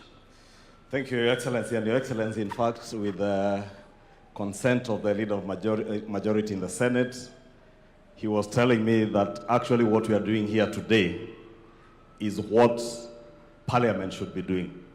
We have today constituted ourselves as a People's Constituent Assembly to start that journey of even anchoring this process into law, as you say. And I want to say that we support. And indeed, Your Excellency, you remember on Monday in our meeting in Naivasha, I did suggest that probably it's time that when we have a national vision like this, we not only anchor it in law, but we also find a way where within the governance structures of our political parties, we ensure that even at a time as this, when we are looking at elections and we're looking at people crafting their election manifestos, that all political parties and elective leaders who are looking for elective positions speak to that greater national vision so that we hold you to account when you get elected as to what you are doing within your manifesto in actualizing that dream, that greater dream of the Kenyan nation. Your Excellency, Senate Majority Leader is telling me that I should say that since we craft laws or we have legislative proposals that we draft into bills and then take those bills back to the people for public participation, what we've actually done today is begun with public participation. And we must look at a way where from this process, we then culminate in a legislative proposal in terms of a bill that will now anchor this process of a national vision into law, so that we obligate all future leaders to the time we are 100 years as a nation and beyond in law, and make sure that nobody ever takes us backward in terms of what we want to aspire to get to as a nation. Lastly, Your Excellency, in the interest of time, Mheshimiwa Esther Saris, the county women rep for Nairobi, reminds me and told me I must say this if I get that opportunity, and she doesn't get, that when Singapore aspired to be what it is today, they had a consideration on their population growth and family planning. And she tells me and reminds me that President Mwai Kibaki, in around 2008 when we were doing Vision 2030, did speak to us on the need to look at our population growth and how we plan for that population growth. Your Excellency, is food for thought, because you've also told us that by the year, you say 2050, a quarter of the population, world population, will be in Africa. Population is both a resource, but can also be a burden to a nation's economy. And therefore, there must be a very good balance between the rate at which our population grows and the rate at which we grow our economy. And those are the challenges that we must think about as we continue in this conversation. Your Excellency, let me give you the assurance of both houses of parliament that we shall do all that it takes. And indeed, Your Excellency, wanted to suggest that probably, because parliament work through committees, I do not know whether through this forum, we could also constitute committees that will go out, probably one to sit in Nairobi, and another that goes around the country, collecting and collating the views of Kenyans, so that every part of our country feels that they are part and parcel of this process. As Mugo Kibati told us, being the first CEO of the Vision 2030, there's probably something we didn't get right when we started this process of Vision 2030. We never really involved the people, and we left it to be a process that was largely seen to be a process of bureaucrats in government, and probably that is why many Kenyans never hold successive administrations after the Kibaki administration on what we are doing towards the realization of Vision 2030. The other thing Mugo told us is that we never anchored this process into law, and that's why Your Excellency agreed with what you said. It is time that we anchored this process into law. With those many remarks, Your Excellency, wacha nikomee hapo na sote tuendelee na mazungumzo. Okay. Can I, let me get representations from three final ones.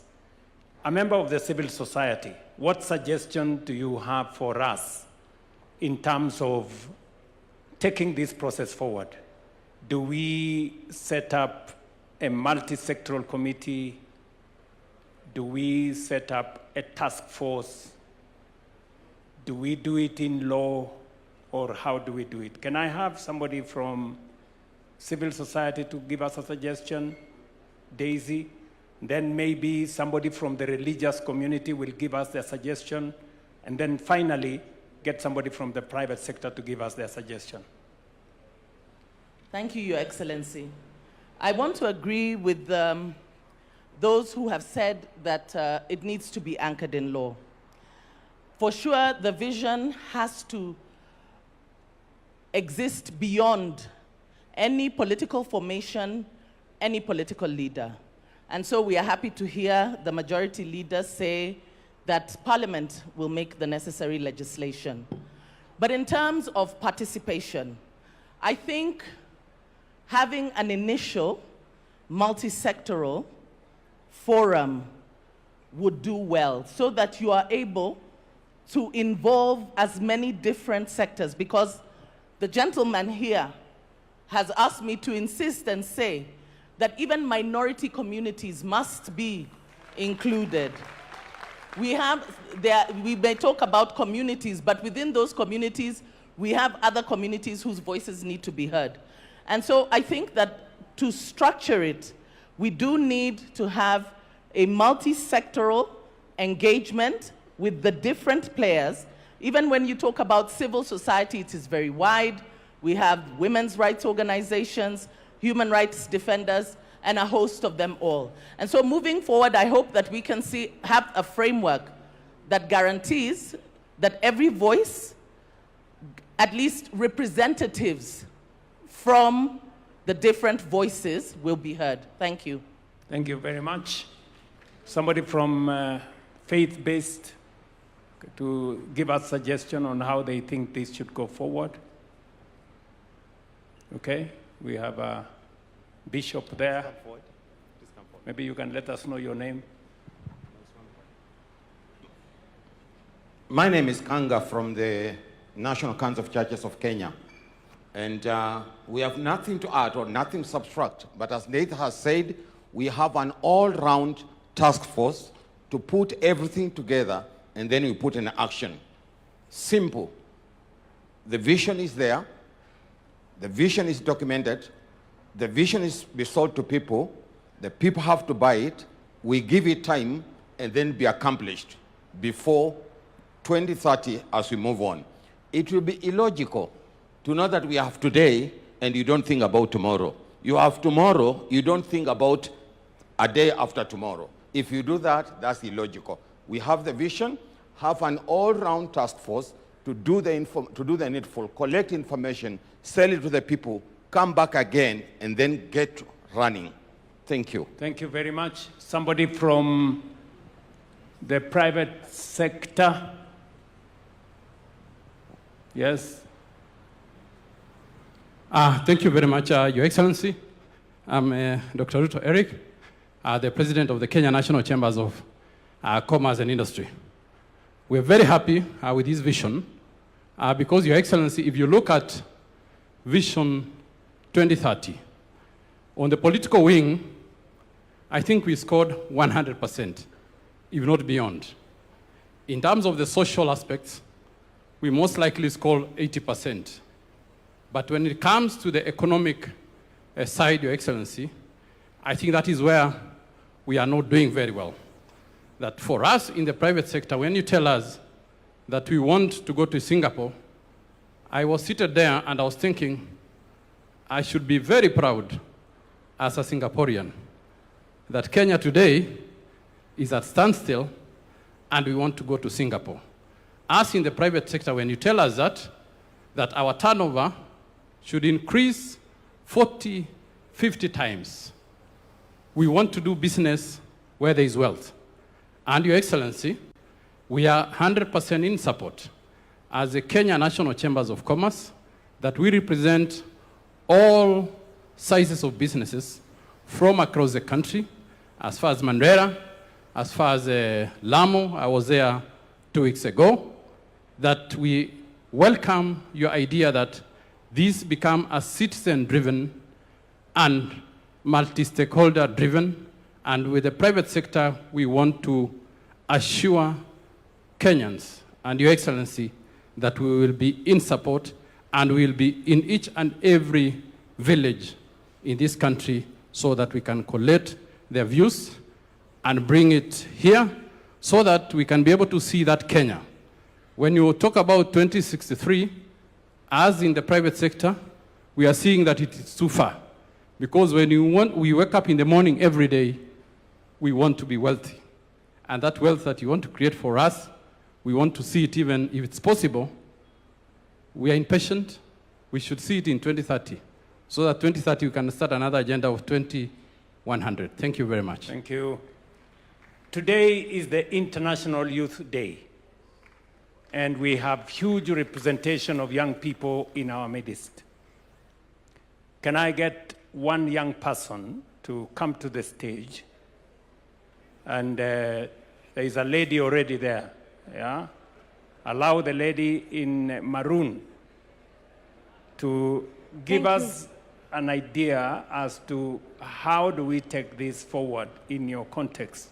Apart from hackathon, how else do you want us to take this forward? Na kabla hujasema, utatueleza bag ni ya nini? Thank you so much, Mr. President. They do say, power is done what? Is grabbed. Sindio? So I came for my chance. My name is Ruth Kemto Ziko. I come from Bomecho University. I'm the school president. Niliinua mkono huko sana lakini hawakunipea. So nimeamua kuikujia mwenyewe. So Mr. President, before maybe I give on the way forward, I had some good agendas that I wanted to give on this vision beyond 2030. 2030 is for the youths, is for the children that were here. So whatever that the parliament, the people sitting here will be doing is for us. It's for the coming generation. So give us the voice. Give us time, we give you our grievances. Number one, let's talk about, you are talking about Singapore. Singapore sahi haina deni. So as we think on going to beyond 2030, let's think on how can we get away with all the debts that Kenya is having for any country. Number two, I'm talking about constitutional implementation. Women, we are the majority in Kenya, right? Why can't we implement the constitution to have the president, if it's a man, let the deputy be a lady, right? And lastly, being honest, Mr. President, employment is what the youths want. But not every youth will be employed because sisi ni wengi na sisi wote tumesoma. But because unemployment is an issue to us, why don't you bring up the policies that will give funds to innovators, fund talents, fund support different people, give them money like the Nyota for self-employment. And for that, Mr. President, bring Nyota to universities and colleges. We are innovators too. And lastly, it's about the help, scholarship, and funding in different universities and TVETs. As we think of beyond 2030, let's make education free for every Kenyan child, from primary, secondary to high school. Let no child cry because akwenda university juu akwana pesa, sindio? Make it free. And lastly, me being a teacher of special needs education, as that young man said, factor in these special needs people. They are being left behind in our society. For the first time, with the government, bring them in. Otherwise, Mr. President, you are doing a good job. For all the president went tumejua hapa nyuma before tuzaliwe na wengine wamekuwa uko number 1 for now. And kwa yote, you called me to give on what the way forward. Yes. One of the way forward, include these university students in that. Bring research everywhere. If it's each county has a university. And Mr. President, if there is a county that has no university, in this vision beyond 2030, include every county to have a university so that it can factor in every learner. So for that, include the university students, the college students, and the high school and primary students. I've seen one here. She's very clever than me, in fact. So let's have their views because they are very educated. Thank you, Mr. President. Thank you very much. I think that wraps up. She has said very fundamentally that education must be free. And I agree with her 100%. And that speaks to our members of parliament. You know, we have sent to parliament the tertiary education